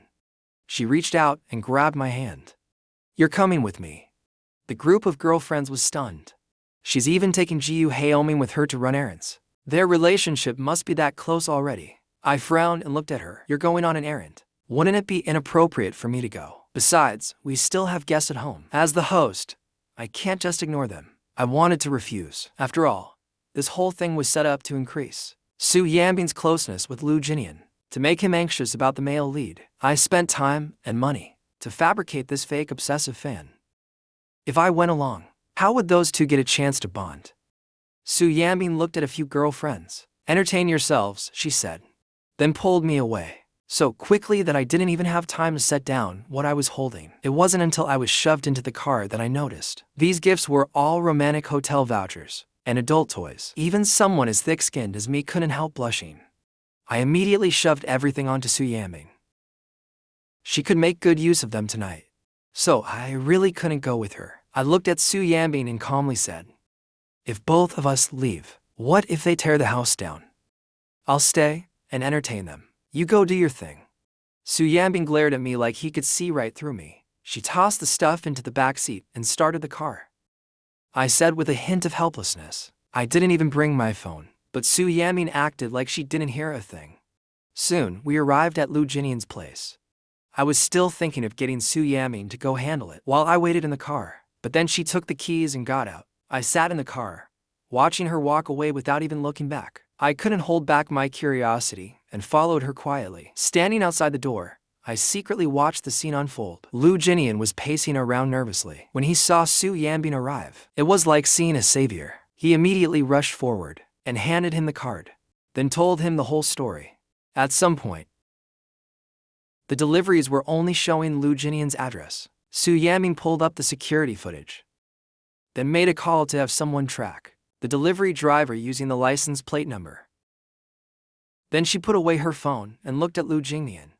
"Before the matter is cleared up, don't stay here." I saw them just chatting so blandly. Not even a hint of physical contact. It instantly made me feel terrible. Can you just stop holding back? Even the Ninja Turtles would pale in comparison to you two. I was bored and fiddling with a potted plant from when I was alive. I was just touching the leaves, seeing they weren't reacting the way I expected. I got all anxious and upset. By the time I came to my senses, I had yanked the whole plant out by the roots. To Lu Jinnian, who just came in, it looked like I was upset again, due to a misunderstanding. He flinched and immediately tried to explain, "HEIRESS, Sister Yanbing and I aren't what you think." Seeing this, I quickly set down the plant in my hand and forced a sheepish, harmless smile. Faster than him, I apologized. Sorry. I was just bored while waiting. I accidentally used too much force. I'll buy you a new plant tomorrow." Su Yanbing gave me a meaningful look. Lu Jinnian quickly waved it off. "No need, it's just a plant." I didn't want to interfere with their bonding, so I quickened my pace and walked ahead. Lu Jinnian seemed anxious and asked Su. "Haoming seems angry. Did he misunderstand?" Su Yanbing looked at that figure and shook her head. "Don't mind him." I quickly returned to the car and sat in the back seat, leaving the passenger seat for Lu Jinnian. Lu Jinnian felt it was inappropriate to sit in front. He was about to sit in the back, but I refused. He uneasily sat in the front passenger seat, wanting to explain something to me. But when he saw me with my eyes closed, clearly not wanting to be disturbed, he gave up. Instinctively, he looked at Su Yanbing and saw Su Yanbing looking at me. Through the rearview mirror, Su Yanbing started the car. She looked at Lu Jinnian and asked, "Have you eaten?" Lu Jinnian shook his head and said, "Not yet." After those two sentences, the entire car fell into an eerie silence.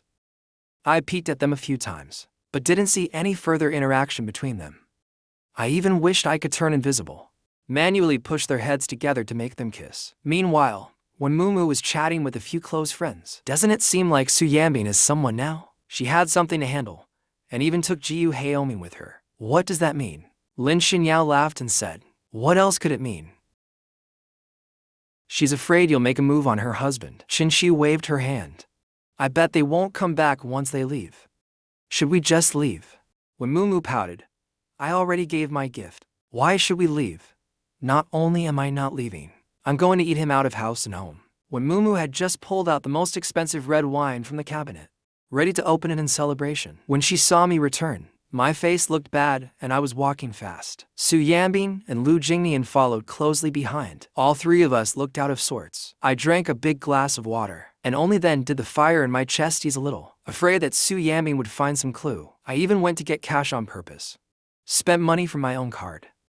Went to all that trouble, and in the end, nothing happened between them. I reluctantly finished my water and saw the opened bottle of red wine. A light bulb went off in my head.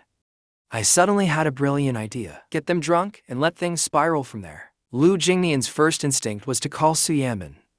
As soon as Su Yanbing got the call from Lu Jinnian, she didn't care about her friends anymore. She rushed over immediately. If that's not mutual love, then what is? All this just to torment me and not divorce. I can only say Su Yanbing's grudge runs deep. For the sake of my happy single life. I cheerfully called out to Mumu and the others. You've already started drinking? Great.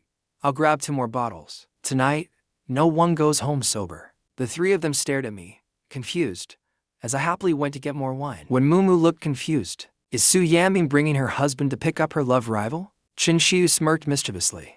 Sister Yanbing just wants to enjoy the best of both worlds. Su Yanbing and Lu Jinnian walked up to the table. I had already returned with 2 bottles of red wine. I sat at the far end of the table, leaving the 2 connected.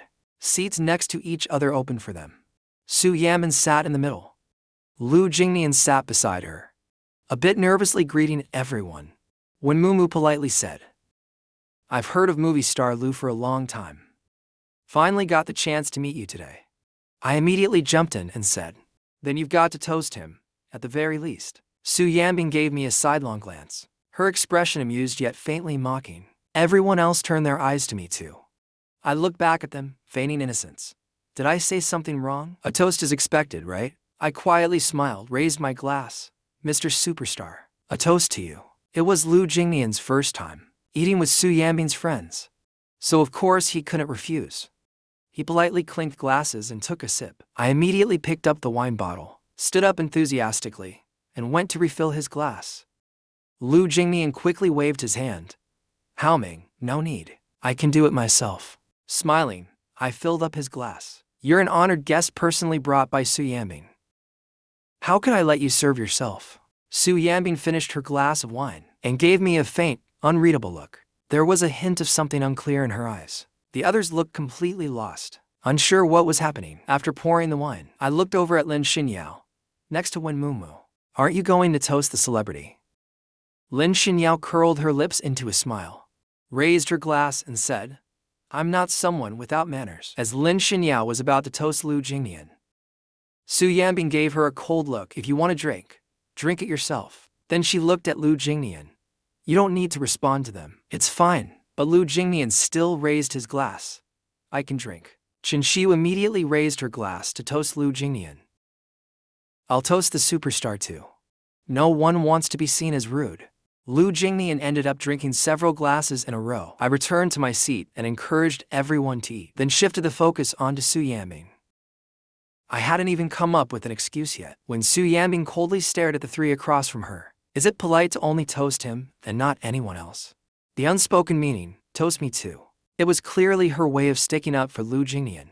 Lin Xinyao laughed and twirled her wine glass. He's the guest. It's fine for us to toast first. You invited us to dinner. Shouldn't you toast us first? You're asking us to toast the host instead. So who's actually being rude? Right then and there, I wanted to give her a thumbs up. Then I glanced at Lu Jinnian. His expression didn't look good. Clearly, he was jealous. I immediately stepped in to ease the tension. I refilled Lu Jinnian's glass, then filled my own to the brim. My wife, and I will toast everyone together. Su Yanbing shot me a cold glance. I gave her a look, trying to signal her. She didn't respond, so I pinched her thigh under the table. Su Yanbing's expression immediately darkened further. Still with a cold face, she raised her glass. Truth be told, she can handle her liquor. Once I saw her drink, I stopped paying attention to them. I just focused on eating by myself, to avoid giving Su Yanbing a chance to boss me around. Crab, lobster, or any dish that required hands-on service, I avoided them all. Su Yanbing saw how much I was enjoying my food, and clearly looked annoyed by it.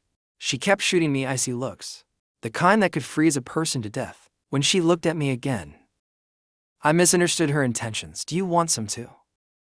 Then picked up a piece of braised pork and shoved it into her mouth. The next second, I saw this woman, who always had a cleanliness obsession with me.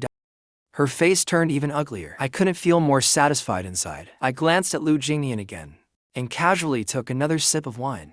After dinner, when Mumu and the others still wanted to sing and hang out, but Su Yanbing mercilessly kicked them out, I wanted to escape too. I picked up my phone and glanced at it. I made up an excuse and said my mom had an emergency at home and asked me to come back. I said I'd call to check what happened. I made the call while walking out, leaving the living room to Su Yanbing and Lu Jinnian. But just before I left the room, I heard Su Yanbing's warning. 5 minutes. If I don't see you in 5 minutes, today will be your last good day.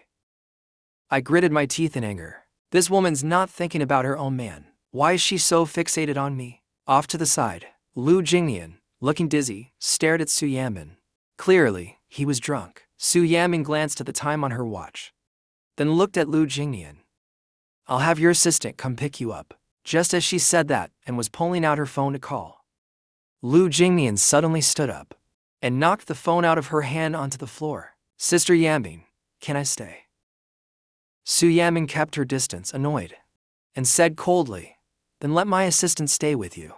Lu Jinnian shook his head. I don't want him to stay. I want you to stay. Su Yanbing's elegant eyebrows furrowed even deeper. Lu Jinnian reached out and grabbed her by the side of her waist. Did you fall for Brother Heilming? If you like him, what about me? I've been waiting for you all these years. Meanwhile, at the door, I was on a call with the director of the agency. I had a brief conversation. The response I got was, out of 10 people, only 3 signed up. 2 men and 1 woman. I was a little surprised. Newcomers these days sure have high standards, but whatever. The only reason I reached out to them first was because they're signed artists with our company. I just wanted to give them a chance to grow and shine. I got the contact info of those willing to come. Got it over here, then turned around to check the situation at home and saw the 2 of them engaging in intimate physical contact, living together for years at that close distance, still holding his clothes face to face. What else could they be doing besides kissing? Next step is probably carrying him back to the room. Alcohol really is a wonderful thing. I couldn't help but curl my lips into a smile. What a shame it's too far away. I can't hear anything. I was watching with great interest. Then Su Yanbing suddenly turned and looked straight at me. Gave me a scare. Had enough watching? If you have, then get over here.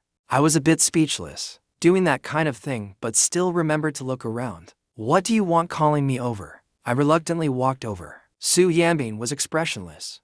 Where's your phone? I gritted my teeth and smiled, picking up the phone and handing it to her. In the next second, Su Yanbing shoved the drunk Lu Jinnian at me. Here, take him. HEIRESS, he's sleeping with you tonight. Hearing that, I felt like lightning struck on a clear day. You're letting him sleep with me. Aren't you afraid I'll poison him? Su Yanbing turned and walked upstairs without a word, without even looking back. If he dies, you die with him. I gritted my teeth and looked at her. Letting him sleep with me. Wouldn't it be better if all three of us just stayed alive? Su Yanbing finally stopped and turned to look at me, with eyes sharp enough to slice me into 1,000 pieces. I flinched hard. I generously let them sleep together. Shouldn't he be happy? Su Yanbing slammed the door. I had no choice but to help Lu Jinnian into my room.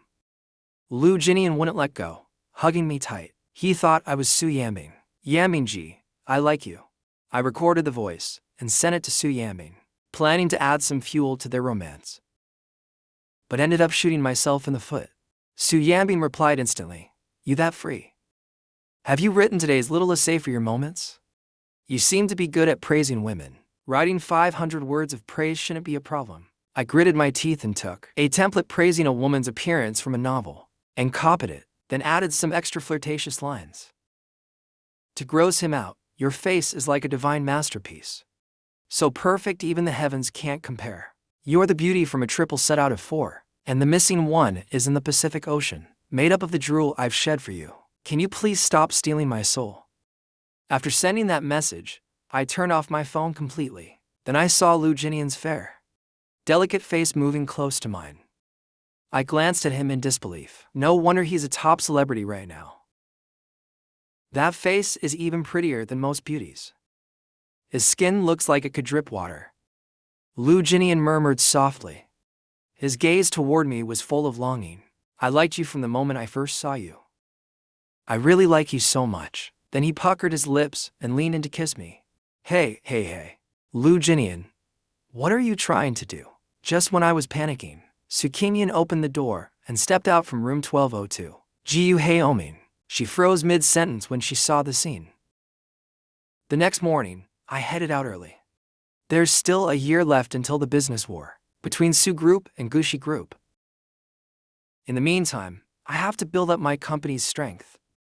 So I decided to start with Gucci Group's film and television division. I planned to first sign the rising star Morang Yan inside a luxurious and elegant tea room at the office. I was reviewing the contract for Morang Yan that the finance director gave me yesterday. From what I remember in the novel world, Morang Yan debuted alongside Tong Xin. She had been a regular on the big screen since she was very young. But behind this girl, who always smiled in front of the camera, was a pair of vampiric parents. They broke her wings of dreams, stripped away her identity, treated her as a tool to make money, and never cared about how she felt. After long-term depression, her parents forced her to accompany powerful figures in the industry. That became the final straw that broke the camel's back. In the end, Morang Yan chose to end her own life. While reading the novel, I felt like she was my reflection. I truly empathized and cried a lot. Thinking of this, I called to arrange a meeting with Morang Yan's mother. About an hour later, Morang Yan's mother, Fengxian, arrived late. When Fengxian saw me, the disdain in her eyes immediately surfaced. Qingxiang, isn't this the Jiu family's idiot who paid to force marriage? The useless only son who knows nothing, Director Yang. I glanced at her, thinking about what she did to her daughter. I didn't bother being polite. I directly threw the contract in front of her. Director Yang asked me to talk to you. Fengxian sneered. You. What do you know about this? Despite her words, she still picked up the contract. Her daughter's new film showed great potential. Signing now, her value could soar. But once she realized this wasn't a script deal, but a contract to sign her daughter, she threw it right back at me. She looked at me like I was an idiot. Young Master Jiu, did you bring the wrong document? Director Yang said on the phone, there's a new drama, and you wanted to collaborate. I leaned back on the sofa, then looked at her calmly. To be honest with you, we want to sign Morang Yan. Fengxian stood up with her purse immediately. Well, then you'll be disappointed. I calmly dropped a sentence.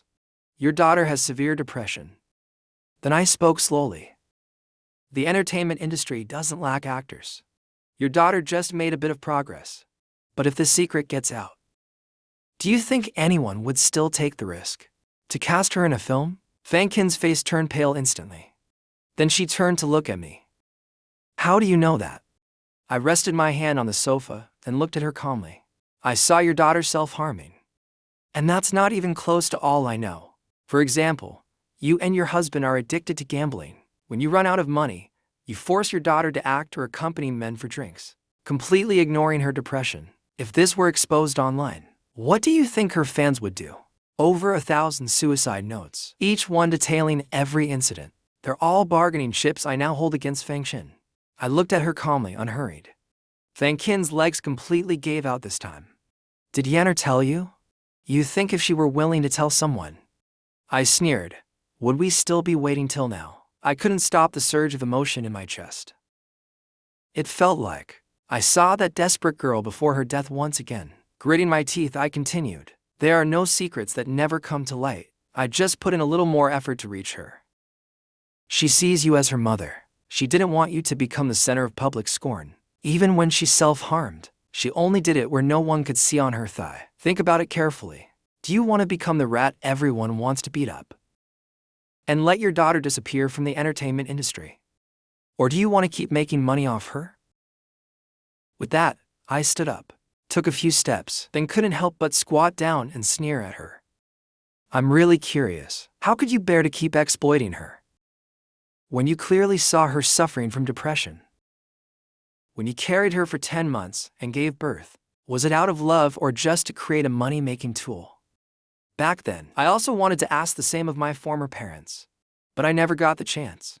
Fang Qin just hung her head in silence. I remember the years of beatings and scolding, the years of being squeezed dry. I left the room with teary eyes, overwhelmed by emotion. Leaning against the wall, chin tilted up, trying to calm myself. Elsewhere, Su Yanbing had just finished a meeting. When she stepped out of her room, she saw me outside the next room. Alone, leaning against the wall, looking very downcast. The person who came out with Su Yanbing noticed she stopped walking, instinctively glanced over. What's wrong, President Su? Su Yanbing's expression turned slightly grim. She turned back and said a few words to the person, then turned again to look at me, but I was already gone. Su Yanbing had someone pull the surveillance footage. Back at the office, she called her assistant in. Find out what HEIRESS and Fang Qin talked about today. Half an hour later, the assistant called her back. Sir, he went to discuss signing Morang Yan. Upon hearing that, Su Yanbing fell into deep thought. When did HEIRESS start meddling in Gushi's business? Then she remembered the time I ran into that young celebrity on the street. So, HEIRESS was upset because he couldn't sign him? Su Yanbing tossed her phone aside and said to her assistant, Bring Morang Yan into our company. The assistant nodded. Understood, President Su. I'll take care of it now. At that moment, Su Yanbing's phone suddenly rang. She picked it up and glanced at it. Your account spent 128,888 yuan. Your account spent 38,888 yuan. Su Yanbing let out a cold laugh. Spending my money while thinking of another woman. On the other side, I didn't see Su Yanbing at the tea room. My mood was decent, so I headed straight to the mall. Bought my mom a full set of cosmetics and bought a few ties for my dad. Just as I was about to head home, Su Yanbing messaged me, You're in the mood to shop. Buy me the outfits and send them over. I gritted my teeth and replied, Fine. I didn't even know what size she wore, so I had to ask her assistant for the size. I bought her the suits and got back in the car. Morang Yan, who I hadn't spoken to since exchanging contact info last time, sent me a message. Big brother, I'd like to meet you to talk about the contract. I checked the time, set a meeting in the afternoon, and drove to Su Group. I delivered the clothes to the CEO's office. My dear wife, the clothes you wanted. Su Yanbing looked at my fake smile, then glanced at the clothing bag. Didn't look good. Go buy again. I was a bit speechless. How are the clothes you wear at home any different from these? You wear ugly ones every day anyway. Su Yanbing looked at me with a cold, dissatisfied face. If I wore them every day, would I still buy clothes like these? I glanced at her. What kind do you want then? Su Yanbing frowned for a moment and said, it's hard to say. You have to see it to know. My fist clenched. I gritted my teeth, forced a fake smile. Fine. I'll go buy them again for you now. Su Yanbing took out her phone and checked the time. No rush on the clothes. It's lunchtime already. Buy them in the afternoon instead. Just when I thought this woman was a little bit willful. I heard her continue. Go home and cook first. I want braised pork and steamed bass. This woman even placed an order and specifically picked the most time-consuming dishes. Rich but still wants homemade food. Really hard to accept. I bought groceries and went home. Had the servants help with preparation. Then went back to my room to nap. After lunch, I delivered Su Yanbing's meal to the company. Then went to pick clothes for her. I've never bought clothes for a woman, nor did I want to put effort into picking for a B*G woman. When I arrived at the store, I just told the clerk to pick a few matching sets. Then I took pictures of them. While browsing, I sent one set at a time. Do you like this one? Su Yanbing replied, ugly. I sent a second outfit. Then sent the second one over. Su Yanbing again replied, ugly. I patiently sent her a third set. Su Yanbing replied again, ugly. Su Yanbing was clearly doing it on purpose. I'd be a fool to keep picking for her. I had plenty of ways to deal with her. I pulled out her card and handed it to the clerk. I'm in a hurry, so I'll buy these 2 men's and women's outfits first. Please help me match some others. Then send me photos to review. The clerk immediately nodded, all right. Please wait a moment. Then, she took out every single piece of women's clothing in the store and thoughtfully matched them for me. I sent Su Yanbing the 5th outfit photo. Then I went to a place with a better environment and privacy, a tea restaurant. I asked for a private room. As I entered the room, Liu from the opposite room came out to use the restroom. He happened to see me and sighed to a friend. Lu Jinnian said HEIRESS has changed recently. Looking at his style, he really has changed a lot. After I walked into the room, I sent Morang Yan my location. Then I opened my laptop. While writing the script, I continued dealing with Su Yanbing. Liu came back from the restroom and saw a waiter bringing a drink set for 2 and some snacks into the opposite room. 20 minutes later, he saw a woman wearing a hat and mask push open the door to the private room. Liu couldn't help but sigh again. No wonder he's changed so much. Turns out he has a new flame. Liu, being Lu Jinnian's best brother, knew clearly how I had bullied him over the years. Su Yanbing already disliked HEIRESS. If she found out I was sneaking around with another woman, wouldn't she hate me even more? Thinking of this, Liu immediately sent a message to Su Yanbing. Your husband is having a date with a young model at Time Restaurant. When Su Yanbing saw the message, she immediately called to check my location. Just then, I saw Morang Yan had arrived. I greeted her, and still holding my notebook, took a sip of orange juice. Then I sent another clothing photo to Su Yanbing. Put away my phone. When I looked up, I saw Morang Yan taking off her hat and mask, looking at me at 20 years old. She was in her youthful prime, and had a beautiful face. It was like she was blessed by the heavens. Her skin looked like it had been soaked in milk. Her eyes, as beautiful as glazed glass, carried a hint of emotion. When she smiled, she drove her fans crazy. When she didn't, she gave off a melancholic charm. A beauty so stunning that she could make people scream through a screen, was sitting right across from me and just stared straight at me like that. I sipped my drink and casually asked, "What, fallen for me?" Morang Yan immediately looked away in embarrassment. She picked up her drink and took 2 sips. Then looked back at me. I'm just curious how you convinced my mom. Looks like Fang Chen didn't tell her I threatened her. I smiled. Of course, the offer I made was too good. Your mom couldn't resist the temptation. Morang Yan looked puzzled. Then why would you offer such good terms? I looked at her and said, because you're worth it. Then I felt that might be misunderstood. So I added, you're that talented. I believe you can create greater value for the company in the future. Morang Yan stared at me for a while, as if she finally confirmed something. Brother, your taste really is bad. I looked up at her, confused. Morang Yan looked at my face and said, you have a crush on Su Yanbing. But the whole world knows Su Yanbing doesn't love you. And I'm not as good as you think I am. I didn't care about the first half of what she said. I put away my smile and looked at her. My calm gaze seemed to see right through her. Feeling pressure already? Afraid of disappointing me, Morang Yan felt like I really understood her. Like I could see her true self through my eyes. It was as if I knew. She was suffocating in the cage her mom trapped her in, almost out of breath. So I used guiding her as a way to rescue her. I casually ate the snacks and asked, "Why are you staring at me like that? Was I right?" Suddenly my phone rang. I opened it to check. Su Yanbing replied, ugly again. I sent her another photo. Su Yanbing looked at the photo I sent. Her hands gripping the steering wheel tightened on the gas. She floored it instantly. 15 minutes later, she was standing outside the private room at Time Restaurant. That's when HEIRESS sent her another photo. Inside, I had just put down my phone. Bang! The door slammed into the wall and trembled. Su Yanbing stormed in with a cold expression. She walked straight toward me. She looked furious. I was a bit surprised. That crazy woman's self-torture went a bit too far this time. Seems she's really mad from being tricked by me. Morang Yan immediately stood up, looking at me with concern. Su Yanbing looked at me coldly, paused for a beat, then said coldly, "Tell her to get lost."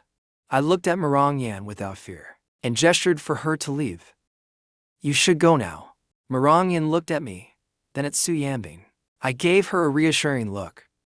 "Go on back." Su Yanbing's face was cold as ice. HEIRESS' gaze toward Morang Yan was warm, completely unlike the fake one she gives me. Su Yanbing suddenly pinned me against the table, her body almost pressing onto mine. Then she turned a cold gaze to Morang Yan. "What? Want to watch us have a live marital performance?" I couldn't help but laugh inside. "Ah, you can't even handle a simple touch. And you're talking live." Morang Yan, seeing that, had no choice but to leave. The room was now just the two of us. Su Yanbing stared at me. Her cold eyes were filled with stormy rage. "HEIRESS, you're really good at playing mind games with me." I looked at her meekly. "You asked me to pick clothes for you. I was picking clothes for you. Every set the manager sent over, I looked at carefully. I sent you only the ones I thought looked good. You're this mad. Could it be because you saw me drinking tea with another woman and got jealous?" I know exactly what disgusted her the most, saying she likes me. How could she stand that? Su Yanbing acted like she just heard the biggest joke in the world. "HEIRESS, you really know how to overestimate yourself." I took the initiative to lean closer to her. I coaxed her with a sincere and considerate attitude, even making excuses for her. "Then why are you so angry? Not satisfied with the way I criticize you? Then how exactly do you want me to pick? Tell me." Su Yanbing's hand on the table tightened slightly, looking at me, trying to coax her. Her expression softened a little. She grabbed me and walked off. She dragged me all the way to the car, then stuffed me inside. 15 minutes later, Su Yanbing brought me into the women's fashion section of the mall. We sat down in a store that was still on break. She glanced at me and said, "Pick something for me." I grabbed the newest style from the most prominent display to show her. "How about this one?" Su Yanbing barely glanced at it and went back to her phone. Clearly, it didn't catch her eye. A clerk immediately came over enthusiastically to help. She picked one up and introduced it to me. "Sir, I think this one is quite nice." Su Yanbing shot her a cold look instantly. I told him to choose. "Not you. Say one more word." The clerk immediately backed away and walked far away. I finally understood. This woman just wanted to get back at me. She was playing with her new face just now, and now she's making me pick for her. I didn't want to pick anything, yet she insisted I do it. I picked one after another until my legs were sore. Su Yanbing just sat there, legs crossed, quietly playing with her phone. Sometimes she'd just glance, with a dismissive look. Sometimes she couldn't hold it in. "Don't just show me any random outfit. Do you pick clothes for yourself this carelessly too? Green. Why don't you get me a green hat to go with it too?" I let her criticize me however she liked, being an obedient and qualified listener, pleasing her mood and catering to her will. At the second store, I had just picked out a set and was about to speak. "I think this one looks pretty good. Do you want to try it on?" Su Yanbing glanced at me. "If I try on everything you think looks good, I won't make it out of this store alive." I continued coaxing her, following the principle of as long as she's happy, Then what do you think about this one? Su Yanbing gave it a cold glance. Not that great. I looked at her a bit annoyed. You can't really tell how clothes look just by staring at them. You have to actually wear them to know. You ask me to pick, but you don't trust my taste. Isn't that just wasting your precious time? Su Yanbing is so forceful. I immediately dropped the magazine in my hand and stood up. She snatched the clothes from my hand and went to the fitting room to try them on. Finally, I could take a break. I pulled out my phone and replied to a few messages. Ordered a drink and was just about to sit down. Someone called me. HEIRESS. Shopping for your wife again? He stays at hotels long term. He doesn't even go home. You think she wear the clothes you buy?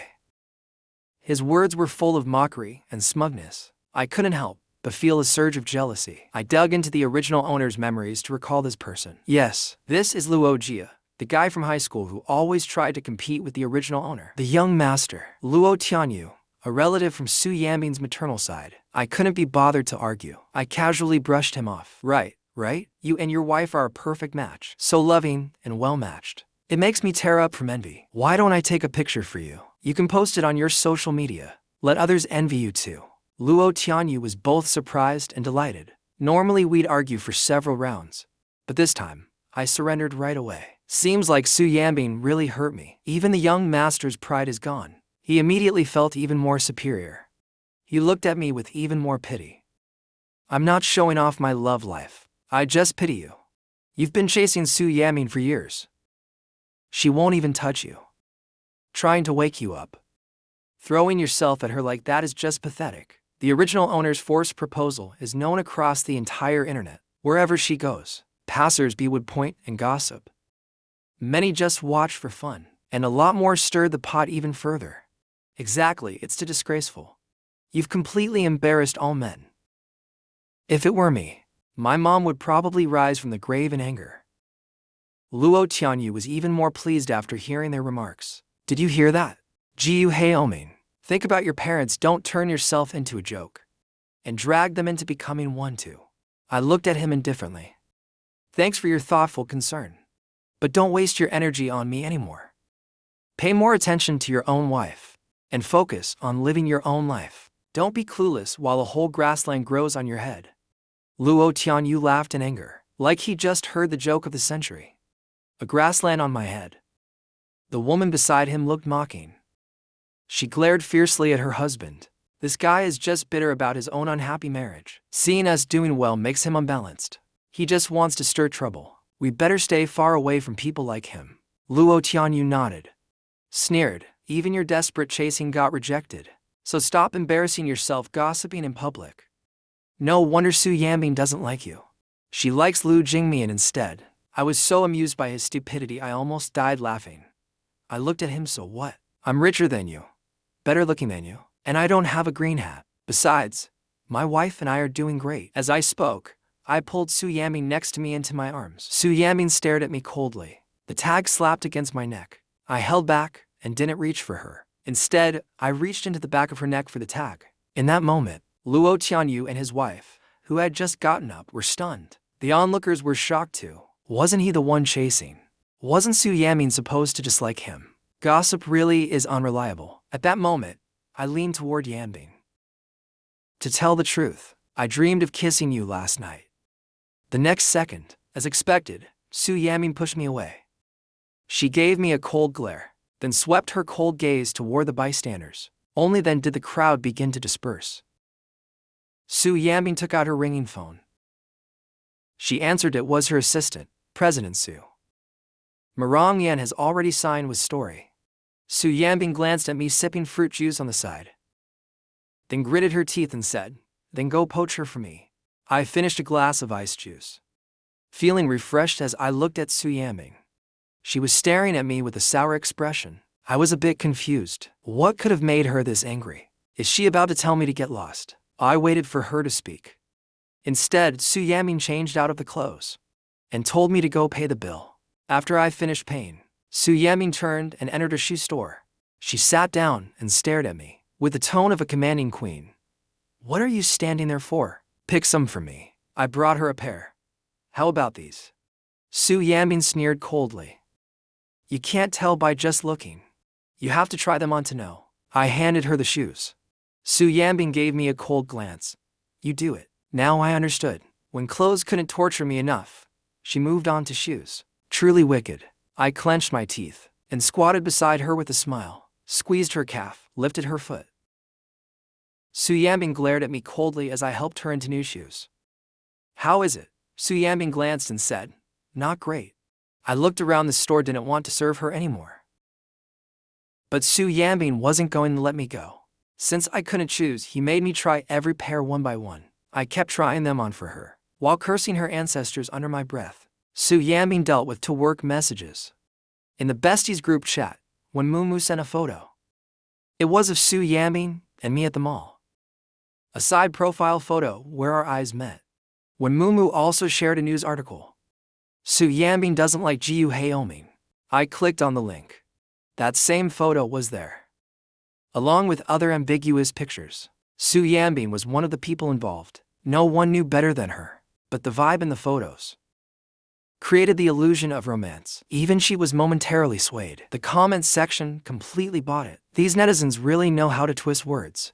I got completely fooled by the headline. I came to see a joke, and you stuffed dog food in my face. How rude is that? This is what you call not in love. How the hell is that not love? God, come out and say something. Giving them wealth and looks is one thing, but you also gave them love. Why is it that when it comes to me, I have nothing?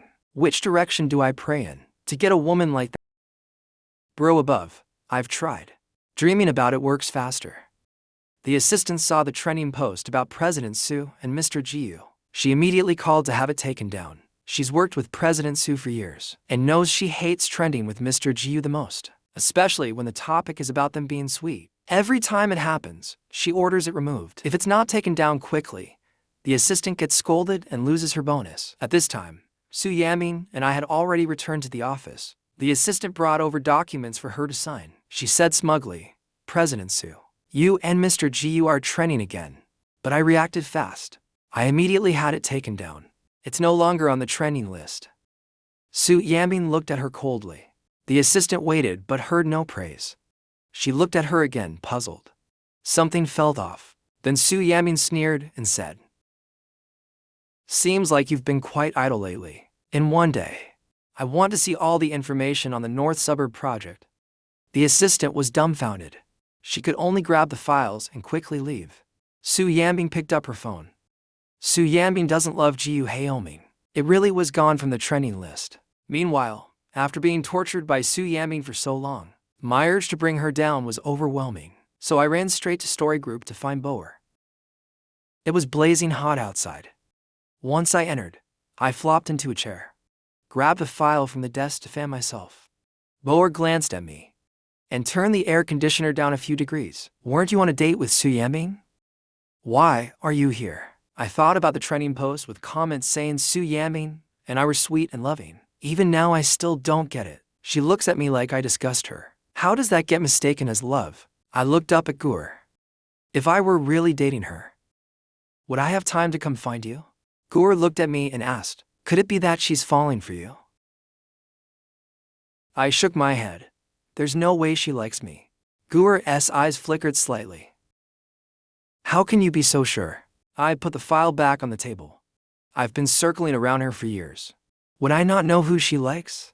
She's pulling this stunt just to create the illusion of a strong alliance between our two families, so that you'll let your guard down, and she can take the opportunity to bring the Jiu family down. I came to find you, just to warn you to be cautious of her.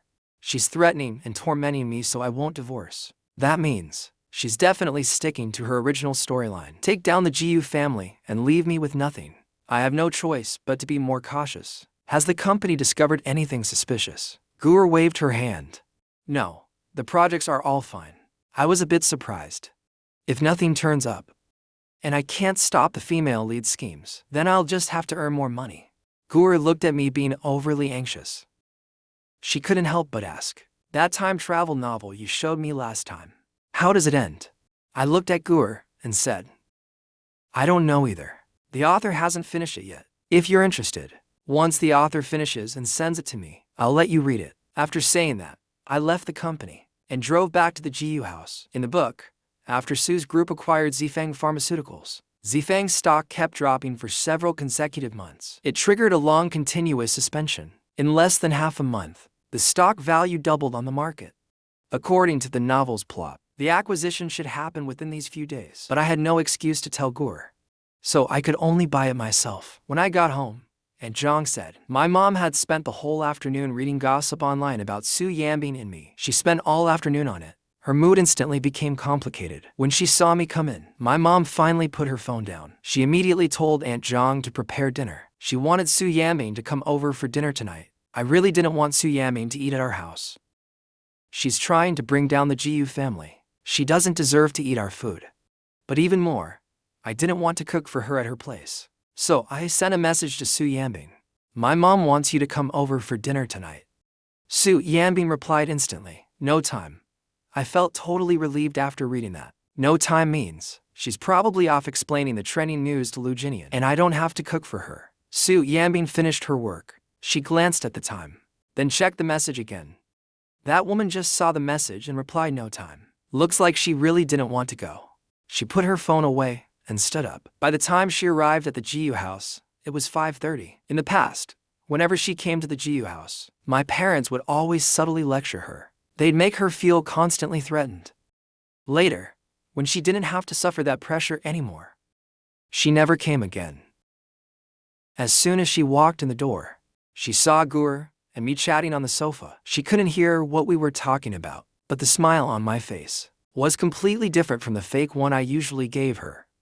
Gur was peeling a pomegranate. Her eyes were practically glued to me. My mom stepped forward to greet her. Yanbing, you're here. Gur and I turned to look at her. I was stunned for a second. Didn't this woman say she had no time? Gur glanced at Su Yanbing. Gur handed me a plate of pomegranate seeds she had peeled. I casually popped a few into her mouth, which earned me a glare from her. Hold it yourself. I froze for a moment and took it. I thought she peeled them because she wanted to eat them. Turns out she peeled them for me. What man wouldn't fall for a woman like this? Then I looked at Su Yanbing with her cold face. Immediately, I complained, didn't you say you were busy? Su Yanbing ignored Gur. She took the pomegranates from my hand and set them on the coffee table, then turned to me with a smirk.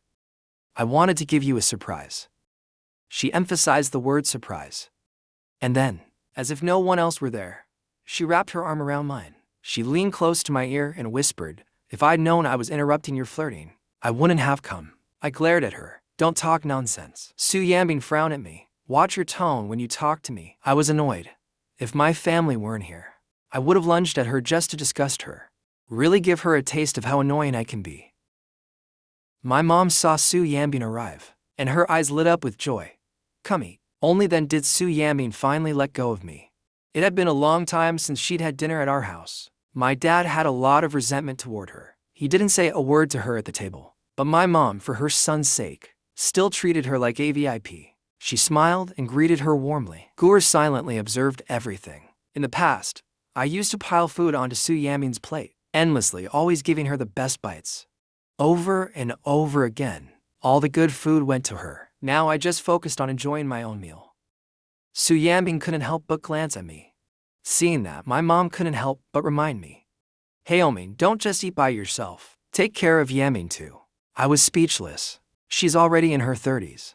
She's not a kid. Does she really need someone to feed her? Though I said that, I still casually added food to Su Yanbing's plate. After serving her, I then gave some to my dad. Then I served some to my mom, and then to Gur. The goal was to keep everything balanced. I love everyone equally. After serving, I got ready to eat, but noticed everyone at the table was staring at me. Why are you all staring at me instead of eating? My dad looked at his son. Finally, it wasn't just all about Su Yanbing. The good food was being served to mom and dad too.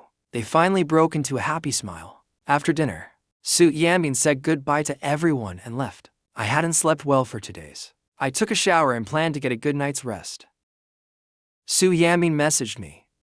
No long captions tonight. Just post the trending photo. Make it visible to everyone. I gritted my teeth and played dumb. What trending photo? Su Yanbing sent me the link directly. I feigned surprise. Do you like me? Could it be? Su Yanbing replied instantly. If I don't see it on your moments into minutes, I'll send you to the police station. to find out whether I like you or not. Cursing her, I saved the photo and posted it on my moments. I added a caption just to annoy her. Being forced by someone to post this. Wouldn't you say she's madly in love? Soon enough, replies started rolling in. I don't believe she forced you. Unless she posts one on her own too. If she doesn't, I won't believe she loves you. When Mumu directly mentioned Su Yanbing in our bestie group chat, Jiu Haoming said you forced him to post PDA. Is that true or not? What? Can't imagine it. All the other girls chimed in with +1. Su Yanbing had just come out of the shower. She saw the messages and laughed in disbelief. She tossed her phone aside. All of them are blind. There's no love. How is that PDA? The next day, after breakfast, I planned to head over to the agency. But Su Yanbing stopped me. Come with me to the company. I was confused. Why am I going to your company? She glanced at me, always being available to me. I was truly speechless. Even if I don't go to the office, I can still be available anytime. Su Yanbing gave me a warning look. You have 2 minutes. This woman really knows how to torture me. I had no choice but to grab my laptop and follow her to the company. Once we arrived, I took out my phone and planned to let Gore handle the casting of male and female leads. Then my phone rang.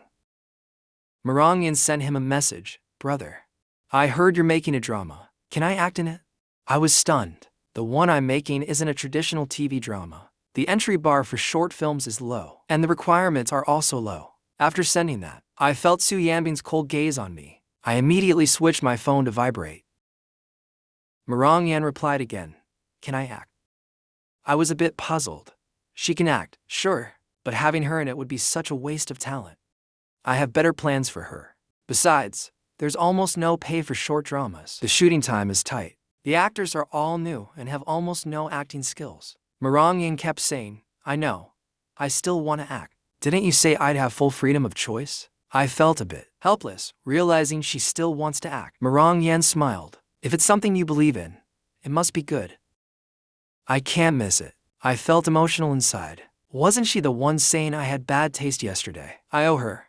I just want to save her. I don't want her to end up like in the book, committing suicide in despair. Right now, what matters most is her happiness. I never intended for her to earn a lot of money for the company. But since she wants it, I agreed.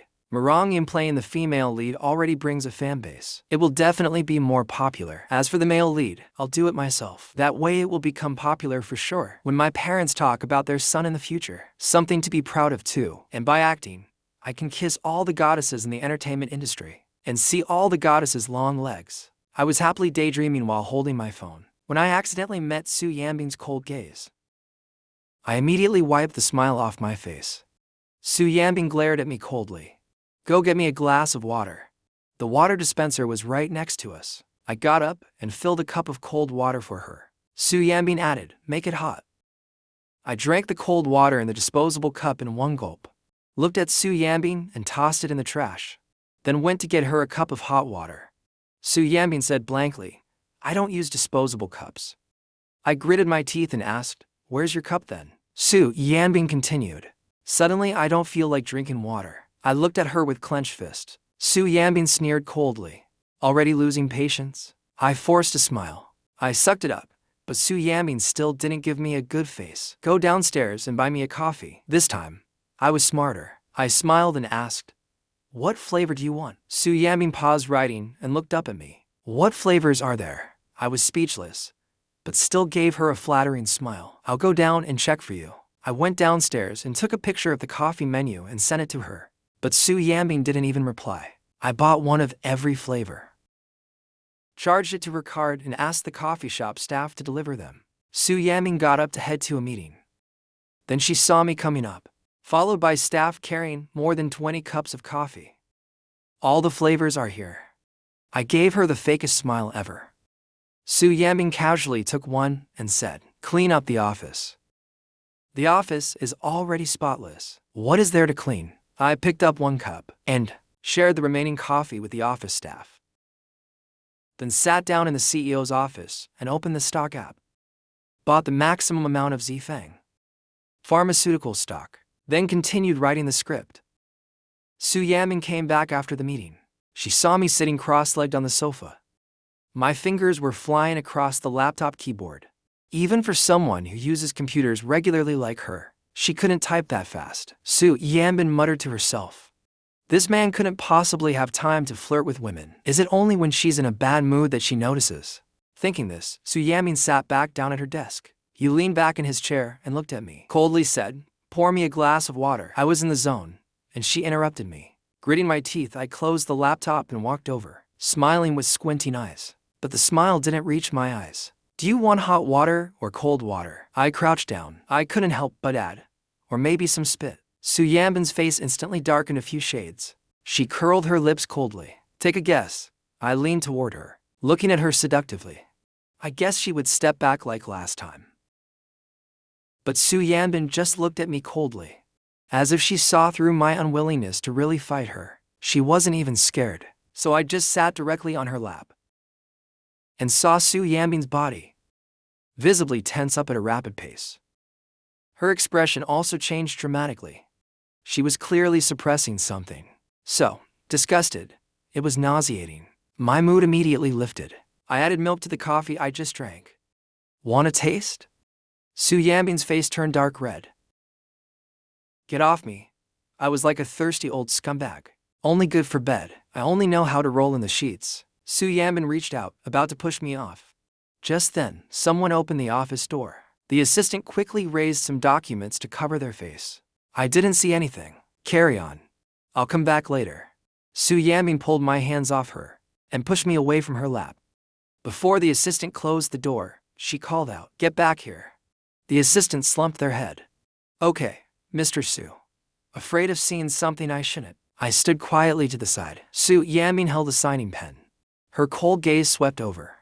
"What are you still standing here for?" I glanced at her, deliberately twisting her meaning. "Then I'll go wait for you in bed." Su Yanbing's face, which had just calmed down, immediately turned greenish-black again. The assistant was scared to death. Had she just heard something she shouldn't have? Would she lose her head over it? The assistant secretly glanced at Su Yanbing. She gritted her back teeth. "Don't daydream like this in broad daylight. There's a kitchen in the back. Go cook something and make it smell nice." So I had no choice but to turn and go inside. That's when I realized it wasn't just a kitchen. There was also a living room for video meetings, a lounge, and a restroom. It was clear that Su Yanbing had stayed here quite a bit before. After looking around, I finally opened the fridge. There weren't many ingredients inside. I was about to head out and saw Lu Jinnian coming in. I quickly stepped back. Lu Jinnian glanced at Su Yanbing. He placed the bag in his hand on the desk. "My mom made this herself after being discharged. She insisted I bring it for you to try." Su Yanbing glanced at it and said, "How is her recovery going?"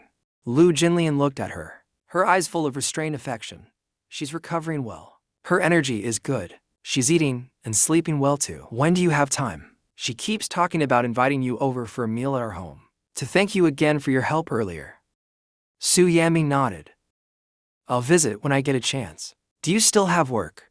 If you do, go ahead. If not, stay and have lunch." Lu Jinnian was a bit slow to react. "I've been off these days. Not much going on." The next second, I heard Su Yanbing said coldly, "Did you hear everything clearly while eavesdropping? If you did, then go buy groceries." I was eavesdropping with great interest, but when I heard that, I had to come out. Lu Jinnian turned to look toward the room. When he saw me coming out, his palm instantly clenched. He thought Su Yanbing was taking him out to eat. Just the two of them. He didn't expect that it was to have Jiu Haoming cook for her. That meant Su Yanbing was recognizing him as her husband. I warmly greeted Lu Jinnian. "I'll go buy groceries now. You to take your time chatting." Then I left with my phone in hand. Lu Jinnian licked his lips and looked at Su Yanbing. "You do your work. I'll just go use the restroom." A few minutes later, he sent a message to Su Yanbing. "Just now Liu contacted me. He asked to meet.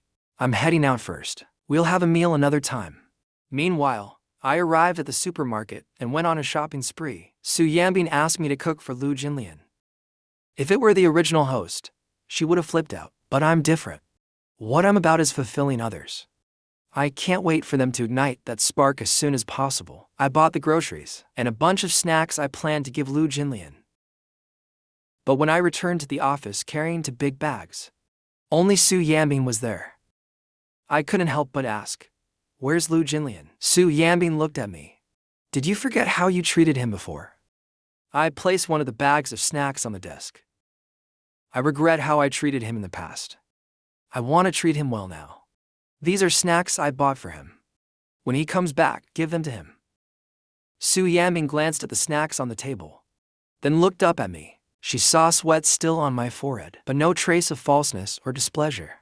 Toward Lu Jinnian on my face, she calmly looked away. "He left." Hearing that, my voice trembled and rose. "He left? Why did you let him leave?" Su Yanbing looked at me coldly, wondering to herself why Lu Jinnian left. This man looked upset and even angry. I took a few steps forward and continued. "Did you say something to make him angry? Or was it yesterday's trending topic? Did you fail to explain it to him and he misunderstood? Or did he confess to you and you haven't responded?" I was mentally exhausted. With the slow progress between the male and female leads, when would I ever be free from this? I was tempted to teach them how to date hand in hand. But that damned woman wouldn't listen to me at all. Su Yanbing slammed the pen down on the desk. "My affairs are none of your business. Go cook now." I was furious, looking at how calm she was.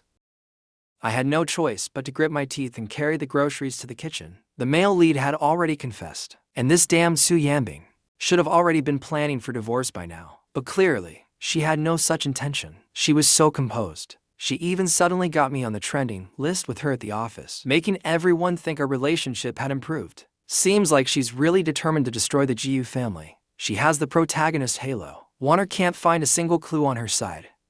So, maybe I should try breaking through from her side. I cooked 3 dishes and politely invited Su Yanbing to eat, glancing casually at the documents on her desk.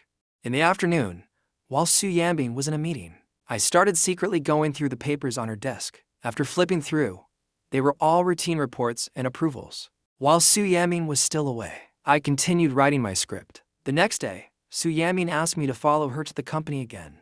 The only thing that made me happy was that around 10 a.m., I saw news that Sushi was acquiring Zifeng Pharmaceuticals. I opened my stock account to check. Trading was suspended. Nice. I successfully bought in at 7 yuan per share. Even though I didn't find any useful info in her office, I used Su Yanbing's money to treat the office staff to milk tea and desserts. Building relationships, I recorded a video while praising the staff enthusiastically. Work needs a balance of effort and rest. You are all my wife's best team members. The company's growth owes a lot to you. This is just a little token of my appreciation. Don't be shy. The original host never even looked at them in the office. Usually, if I made a fuss and they so much as looked at me, she'd scold them harshly. Now I was bringing them food with a friendly face. No one dared say anything out of line. They had no choice but to politely accept. I took the initiative to chat and got closer to a female employee. "You're so pretty. Got a boyfriend? If not, I'll introduce you to someone someday." Everyone suddenly jumped in. "She already has Mr. Jiu." "I don't have Mr. Jiu. I'm single too." If Mr. Gu's recommending someone, the guy must be great. Su Yanbing came back from outside and saw me sitting on a woman's desk, chatting animatedly with everyone. Can't go flirt with women outside. So, doing it right in her company now. Su Yanbing spoke coldly, asking the assistant who followed her, "Does the office staff always have this much free time?" The assistant tapped the door frame with the file. "Have you all finished your work?" I turned around and saw Su Yanbing staring coldly at me. I smiled and waved to everyone, then followed Su Yanbing back to the office. Su Yanbing sat in her chair, looking at me coldly. "Should I assign you a position in the CEO's office?" I glanced at her, thinking, I wouldn't mind that. But this Su Yanbing clearly was being passive-aggressive with that sarcastic tone. I smiled and said, "I'll listen to whatever wifey says. I'm just a brick at your side. Tell me where to move, and I'll move." Su Yanbing sneered, "I want dumplings for lunch. Handmade from scratch." I smiled through clenched teeth. "Want to eat me instead? I'm all natural." Su Yanbing glared at me with her beautiful eyes. "Then throw yourself into the pot and boil yourself." I nodded and said, "Okay." Not only do I have to make dumplings, they have to be handmade too. But now I'm being threatened. If I anger her, there will be consequences. Su Yanbing just doesn't want me to have it easy. Before going out in the afternoon, she even warned me, Behave yourself and stay in the office. If I catch you bothering others at work again, I'll make sure. For several days in a row, Su Yanbing made me come to the company. I was only allowed in his office. I couldn't go anywhere else. I had to handle everything via phone communication. Luckily, Su Yanbing was very busy, so she didn't have much time to torment me. I managed to replicate to more scripts, but the short dramas were about to start filming, and the male lead me was being forced to come to the company by Su Yanbing every day. I couldn't go anywhere. I started to panic. In the afternoon, I sat on the sofa, watching Su Yanbing handle work, thinking about how to make her not want to see me. She clearly hates me, yet she still brings me to the office every day to torment me. This is literally hurting herself just to hurt the enemy. Should I hit her with something drastic? Su Yanbing casually looked up, only to see me staring at her. She sneered and exhaled. Up to your schemes again? Do you even have enough brain cells for that? Want me to lend you some? I was speechless. Just then, Su Yanbing's phone rang. She picked it up and answered it was her mom calling.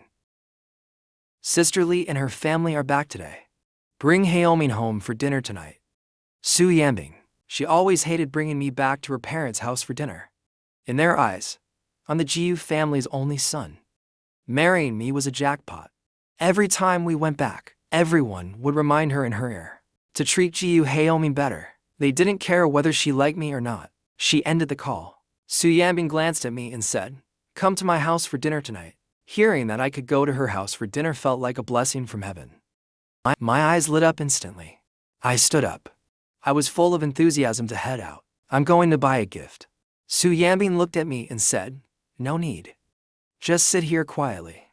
Going to Su Yanbing's parents' home was the original host's happiest moment, because Uncle Su was very satisfied with his son-in-law. At home, she was treated like family. Every time we went back, the original host would go to the office early, then wait for her to get off work, just to be able to hold her arm when entering the house. For those brief moments of closeness, when she wouldn't push her away. That was also the time Su Yanbing hated her the most. Tonight I plan to disgust her to death. Make her so sick she's afraid of me, so she never wants to see me again. Thinking of this, I couldn't help but laugh out loud. Ha ha ha. Finally, time for revenge. Let's see how I'll torment her tonight. The car stopped at the Su family's old house. I got out and immediately reached to hold Su Yanbing's hand. 10 fingers interlaced, skin to skin. That kind of intimacy is truly unbearable. Sure enough, the moment I held her hand, her fingers stiffened. Su Yanbing tried to pull her hand away, but I held on even tighter. While holding her hand, I leaned in and whispered, "I don't want to either, but your mom is watching." Uncle Su came to greet us and saw our hands linked together. Her smile grew even wider. I took the opportunity to wrap my arm around Su Yanbing's waist. "Mom, we came back in a hurry today. We didn't have time to buy you any gifts." With our bodies closed through thin clothing, I could clearly feel the warmth of Su Yanbing's skin. Her body was tense. I felt her disgust and deliberately held her tighter. Gotta admit, this woman's figure is quite something. Seeing us so close, Uncle Su was grinning from ear to ear. "There's nothing lacking at home. Your good relationship is the best gift to us." Although I used to come back with bags full, the news was always that you two weren't getting along. "Hurry inside. We've been waiting for you." Sumu didn't want to interrupt your couple time. She rushed in to share the good news. Su Yanbing turned around and gave me a cold glare. "Had enough hugging?" I used to cling to him too, but I had the burden of being a rich young master. I wouldn't act so shamelessly. At most, I just gaze at Su Yanbing full of affection. But now, I look at her like I'm starving for her. Yet there's not a shred of emotion in my eyes. Like a playboy drifting through fields of flowers, not a single petal sticking to her. I played with her slender fingers, while imitating flirtation. "Even if I took advantage of you, I didn't do it for nothing. Look how happy your mom just was." Su Yanbing gave a cold snort and walked inside with her long legs. "Dinner is ready. Once inside, take your seat." Naturally, I sat next to Su Yanbing. I sneaked a glance at the dishes on the table, and the more I looked, the better I felt. Sumu has always treated the original host well. She immediately moved the good food in front of me. "HEIRESS, try this authentic Yangchang Lake hairy crab." I didn't hold back and placed one in front of Su Yanbing. "Wife, help me shell it." You always shell it for me. As soon as I said that, everyone at the table looked over. Su Yanbing's face instantly turned cold. I'll shell it for you. Or how about not eating at all? Wait for me to feed you. Sumu immediately scolded her. Yanbing, what kind of tone is that? Heilming is your husband. What's wrong with peeling a crab for him? I took the hairy crab back while speaking. If you don't want to shell it, forget it. It's fine if I don't eat it. Sumu gave Su Yanbing a warning look. Heilming, where are you putting it? Su Yanbing gave me a deep look. In the end, she started shelling the crab for me. I ate while praising it, saying it was delicious. Sumu moved the hairy crabs back in front of us. If it's good, eat more. Yanbing, shell another one for Heilming.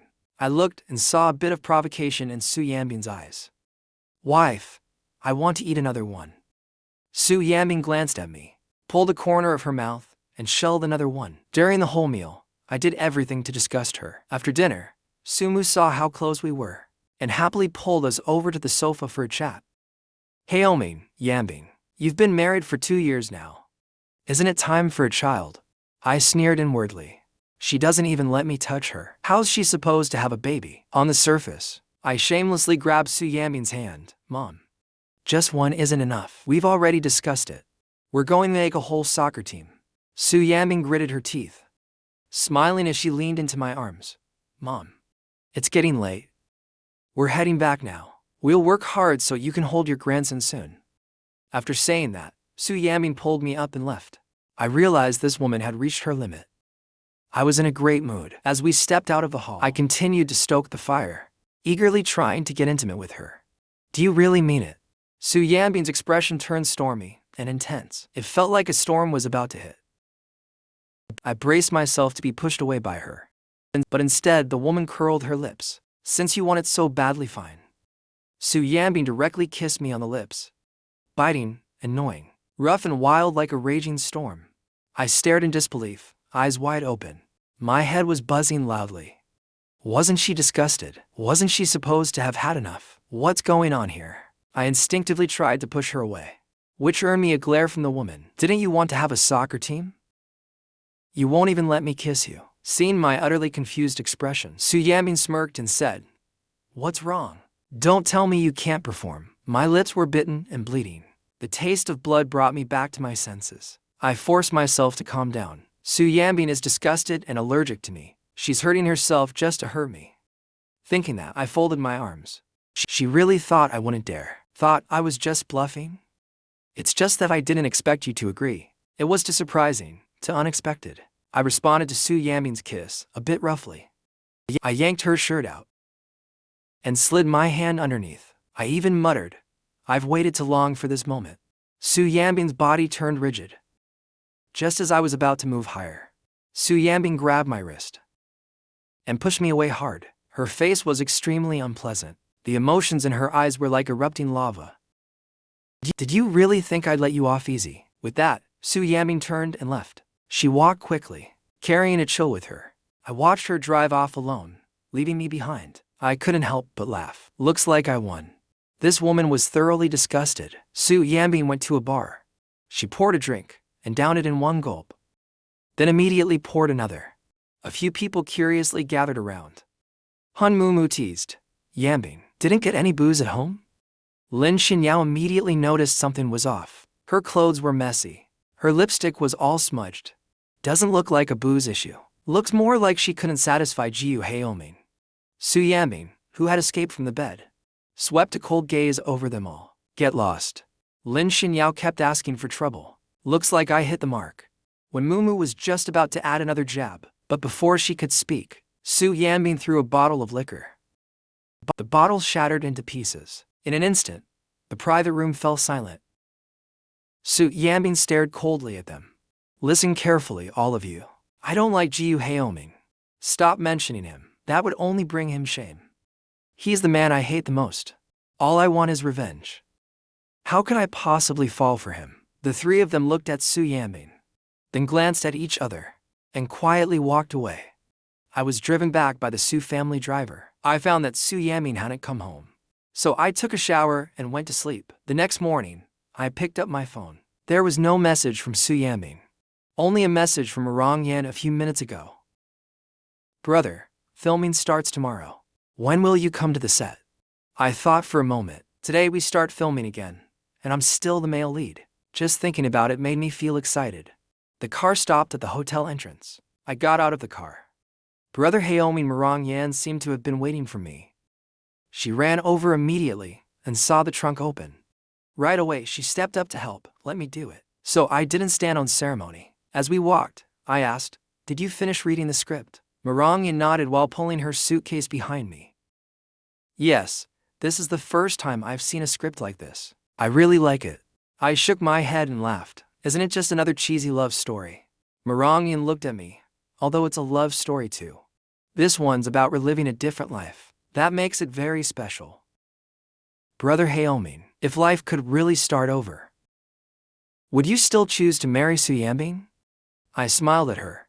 If life could really start over, I definitely wouldn't give up a whole forest for just one tree. Morang Yan gave me a look. Looks like Brother Haomi has some regrets. I saw Morang Yan spaced out, so I spoke up. Who hasn't had regrets in their life? Regret itself isn't scary. What's scary is drowning in it endlessly. Forgetting there's a better version of yourself ahead that's scary. Morang Yan looked at me, feeling like I had a light about me, completely different from the rumors. Talking to me felt easy. Before we knew it, we were at the door to our rooms. I returned to my room and tidied up. It was almost noon. Thinking that Morang Yan had depression, I invited her to lunch. I planned to look after her more during filming. Even for meals, I'd ask her along. The next day, we also went to the set together. We instantly caught everyone's attention. Jiu Haomi came with Morang Yan. He's really here to act, huh? Act? I think he just has a thing for Morang Yan. Self-funded and self-cast, using the film as an excuse to get close to him. I heard there are lots of kiss scenes. The power of money. If I had money, I'd do the same. I didn't care about people pointing and whispering about me. Once the launch ceremony ended, we began makeup and filming. I started working at 18. Sold alcohol at bars, delivered food, worked in sales, and even did background acting. Plus, I've seen plenty of dramas. I knew the lines like the back of my hand. During filming, I'd occasionally offer advice to my scene partners. I had the most scenes opposite Morang Yan.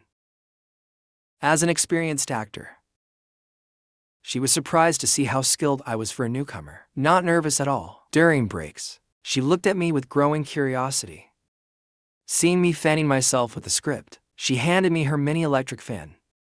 "Here, brother, use this." I didn't hesitate, took it, and cooled my flushed face. "I'm going to buy one too when I get back." Morang Yan looked at me. Her eyes sparkled like stars. "This one's for you, Brother Haomi. I have another one anyway." Brother Haomi, you're nothing like the rumors. That's why you shouldn't believe in rumors. I finished blowing the fan at myself, then turned it toward Morang Yan's face. "Aren't you hot?" Morang Yan acted like nothing was wrong. I'd gotten used to her being like this. Meanwhile, in the CEO office of the Su Corporation, Su Yanbing finished work, leaned back in her chair, rubbed her temples, and said, "Pour me a glass of water." There was no response. He instinctively looked up, only to realize I wasn't there. My face suddenly appeared in her mind again. Along with the softness of my lips last night, her phone rang. It was a photo. In it, I was holding a mini fan, fanning Morang Yan. A happy smile spread across my face. Morang Yan looked at me with shining eyes, her face tinged with shy delight. Jiu Haomi, a sensitive male and female lead. How's the chemistry? Su Yanbing replied coldly, "Nothing special," then tossed her phone aside. Ignoring it, she opened her laptop and got back to work. The first day of filming went very smoothly. By the time we wrapped, it was already 8 p.m. The director gave us marketing photos. A Weibo post by Morang Yan quickly went viral. The comment section was full of people hating on me. That Jiu Haomi, who only ever circles around Su Yanbing, is actually filming now. If young Master Jiu can act, then I should be winning an Oscar. Always taking advantage of our goddess Morang. Does money really let you do whatever you want? When Mumu shared the trending post in a small group chat. Did the sun rise in the west? Jiu Haomi actually went to film something. Lin Xinyao chimed in, impressive. Acting alongside a female star. How romantic. Could it be that he's tired of Yanbing? And now chasing after this woman? Su Yanbing threw her phone aside. Was she really checking up on Jiu Haoming? Are you all crazy or what? Gur saw the trending topic and immediately video called me. You're filming and didn't even tell me in advance? Gur looked at me through the screen, and I could sense she was faintly upset. I casually made up an excuse. I just wanted to surprise you. Gur looked at me calmly. I don't want that kind of surprise. I smiled at her, a bit playfully. Then what do you want? Once I make money, I'll buy it for you. Hearing that, Gur visibly lit up with joy. I want to spend all your money. We chatted for a bit longer, then I hung up and went to sleep. I didn't even bother with the trending news the informant sent me. Meanwhile, seeing the online hate toward me, Morang Yan couldn't help but step in on her fan page. To clarify the situation, I was the one who asked to take this role, because the script is really good. Mr. Haoming is very kind, and a great actor too. Please trust me, everyone, and look forward to the drama. Morang Yan's proactive clarification only made fans more suspicious. She was pressured so much that she had to post the old chat logs where she had asked me for the role. The next morning, I called Morang Yan to eat. I was startled by her heavy dark circles. What did you do last night? Couldn't sleep? Morang Yan looked at me and noticed how energized I was, completely unaffected by the online chaos. She touched her head. No. Just stayed up too late on my phone. As we walked, I glanced at her. Aren't you tired after filming all day? Still have energy for your phone? While eating breakfast, I finally opened my phone to check the news and saw Morang Yan's replies from the night before. Everyone was suspicious of her, saying the chat logs she posted were photoshopped, that her Weibo was controlled by the company. Even if she went live, the fans also thought she was forced by the company to say that. The more she spoke up for me, the more dissatisfied the fans became with me. Morang Yan lowered her head and softly reminded Brother Haoming, "You'd better stop looking at your phone." I put down the phone and looked at her. "You stayed up late just to clarify things for me." Morang Yan looked a bit embarrassed at me.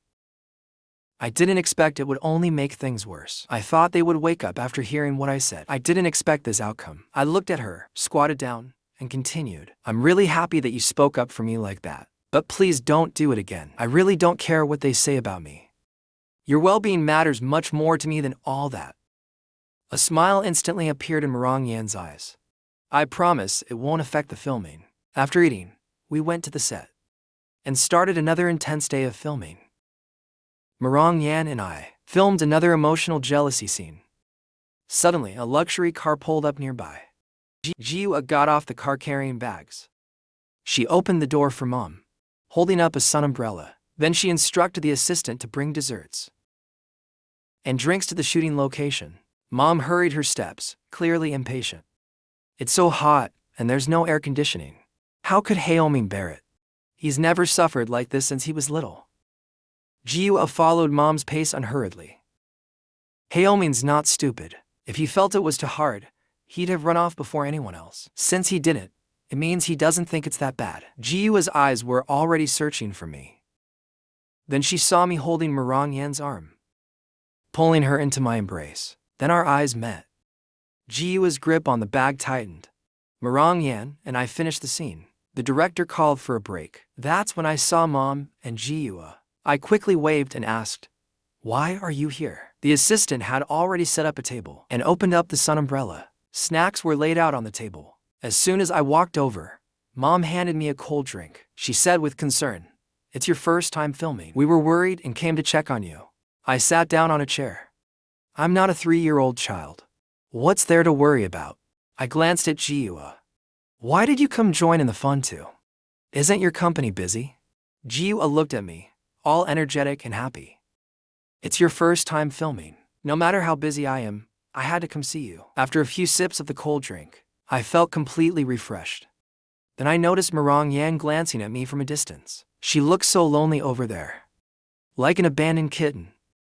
I didn't need to think to know. He must have been envious of the care I got from my family. I waved to him. Zhao Yan saw me wave, and only then did Morang Yan walk over. "This is Morang Yan, an artist from our company. This is my mom. And this is Jiyu, vice president of Boo Group. I introduced them to each other, then handed her a drink and invited her to sit. Hello, Annie. Hello, President Jiyu. Morang Yan started chatting with my mom. I picked up some washed strawberries and began eating. They tasted great, so I pushed them toward Morang Yan. They're quite sweet. Try one. Morang Yan obediently picked one up. Jiyu stood to the side, silently glancing at Morang Yan. It was me who first took her hand. Now I'm pulling her into this short drama again and treating Morang Yan so nicely. Jiyu had read the script too. There were quite a few emotional scenes. I could feel Jiyu's gaze. So I picked up the box of strawberries and handed it to her. Jiyu just looked down at me without reaching out, so I grabbed one and stuffed it in her mouth. Jiyu froze, staring at me. I immediately popped another one into my own mouth, acting like nothing happened. Alright, you've seen enough now. You should head back. Su Group is acquiring Zifeng Pharmaceuticals. The signing press conference ended. As soon as Su Yanbing got into the car, her phone rang. When she opened it, it was a photo. Next to a small casual table, I was feeding a strawberry into Jiyu's mouth.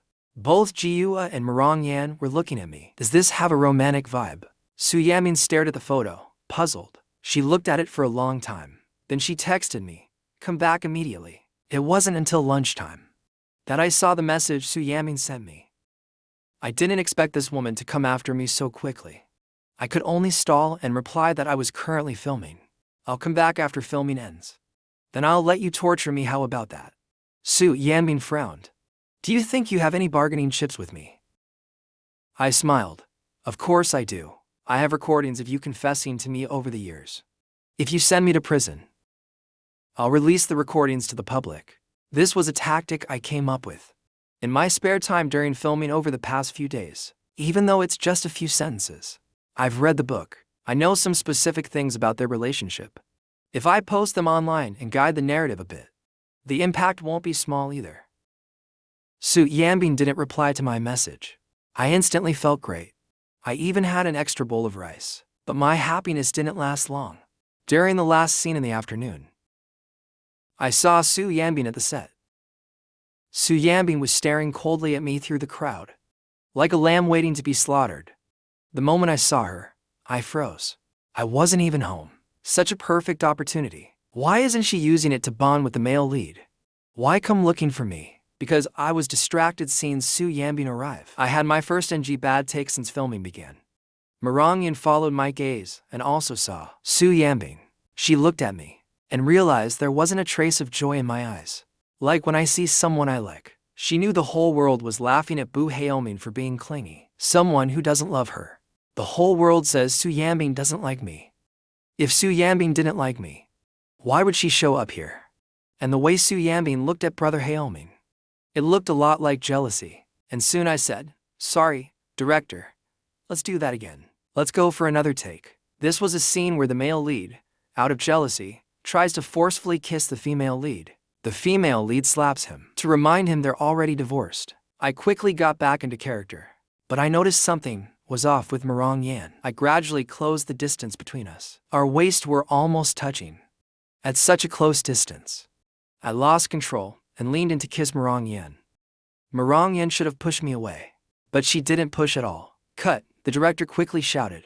Morang Yan, what's going on? You were supposed to push him away. Push him and slap him, not just stand there and wait for the kiss. Morang Yan lowered her head and apologized. Sorry, director. I looked down at Morang Yan. What's going on with you? Did you forget the rest of the scene? Morang Yan withdrew, sneaking a glance at Su Yanbing. Sorry. I'll do it right. The director said, all right, let's do it again. But before I could even go in for the kiss, I was pulled away. Su Yanbing pinned me to a corner outside the set. When I looked up, I saw Su Yanbing's gloomy face. She warned me sternly, if you dare to film a kissing scene, I'll send you to prison. I looked at her, my gaze falling on Su Yanbing's lips. I kissed you. And now you won't let me kiss anyone else. Are you jealous? Su Yanbing's expression instantly changed. Jealous of you? Ridiculous. I just don't want to see you getting what you want. The more you want it, the more I'll make sure you don't get it. I lifted Su Yanbing's chin playfully. What do I want? What I want most is you. Ever since that one little taste last time, I've been feeling restless every night. Had several erotic dreams. I got a taste of sweetness. And now I want to disgust her even more. Make her stay away for at least 10 days, maybe half a month. Su Yan. There were sparks flying from Su Yanbing's cold eyes. But she didn't explode. Looks like she's built up some resistance. To my level of disgust, I ignored Su Yanbing's expression completely and leaned in close to her ear. You're already here. Tonight, why not let me experience what it feels like to have a dream come true? Su Yanbing glanced toward Morang Yan nearby, then smiled and coldly spat out, sure. Then she pulled me over to Morang Yan's side. She looked at her lightly and asked, got time? I'd like to treat you to a meal, to thank you for speaking up for my husband online last night. Morang Yan glanced at me and said playfully, if President Su is treating, I'll make time even if I don't have it. Looks like President Su isn't quite like the rumors. Su Yanbing pulled me close into her arms. You just don't know me. It was at that moment that I finally began to understand why Su Yanbing came. She thought I was into Morang Yan. So, she came to ruin it. But isn't Su Yanbing sacrificing a bit too much? Leaning into my arms on such a hot day. She might tolerate disgust, but I can't take the heat. I looked at the two people locking eyes. If you've got something to say, can you say it somewhere with air conditioning? I ignored their stares and pushed Su Yanbing away to go change clothes. Half an hour later, in a private room at the hotel restaurant, I sat in the AC and ordered several of my favorite dishes. Then glanced at the woman sitting across from me. I asked, why aren't you talking? Morang Yan looked at Su Yanbing, then glanced at the ice cream in my hand. Brother HEIRESS, is that tasty? You want some? I looked at her and waved over the waiter. Get her an ice cream too. Morang Yan smiled and glanced at Su Yanbing. That look was full of provocation. Thanks, HEIRESS. Su Yanbing glanced at her, then looked at me and gave a cold snort. I glanced at Su Yanbing, who was staring at me. You want one too? Just as I was about to ask the waiter to bring her one, she took my ice cream from my hand. Su Yanbing used the spoon I'd used and took a bite under Morang Yan's gaze. I watched helplessly as Su Yanbing ate the ice cream I had already eaten from. Has this crazy woman lost her mind? What happened to her obsession with hygiene? Morang Yan looked at Su Yanbing. Looks like the rumor that President Su doesn't like Brother HEIRESS isn't true.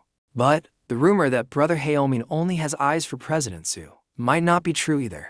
Su Yanbing gave me a half smile and asked, oh really? Who else do you see besides me? Morang Yan chuckled. What I meant was, Brother HEIRESS has eyes for all things in the world. President Su, are you nervous that Brother HEIRESS might start looking at other women? Their eyes met. Morang Yan looked at Su Yanbing with a faint smile on her lips. Su Yanbing curled her lips slightly, smiling with hidden meaning. I got up and poured them each a glass of water. Both of them turned to look at me. If you're thirsty, drink some water and keep talking. I'm going to the restroom. After I left, Su Yanbing calmly looked at the woman across from her. She toyed with the ice cream cup in her fingers. Sushi. Baika's offer was more than 50% higher than Gushi's, but you still chose to sign with Gushi, and even lowered your value to film with HEIRESS. What exactly are you after? Morang Yan looked at Su Yanbing with that perfectly measured smile still on her face. Lowered my value? HEIRESS is the eldest young master of the Jiu family. After all, the son-in-law of the Su family. Any one of his titles alone is already out of my reach. How could acting alongside him mean lowering my value?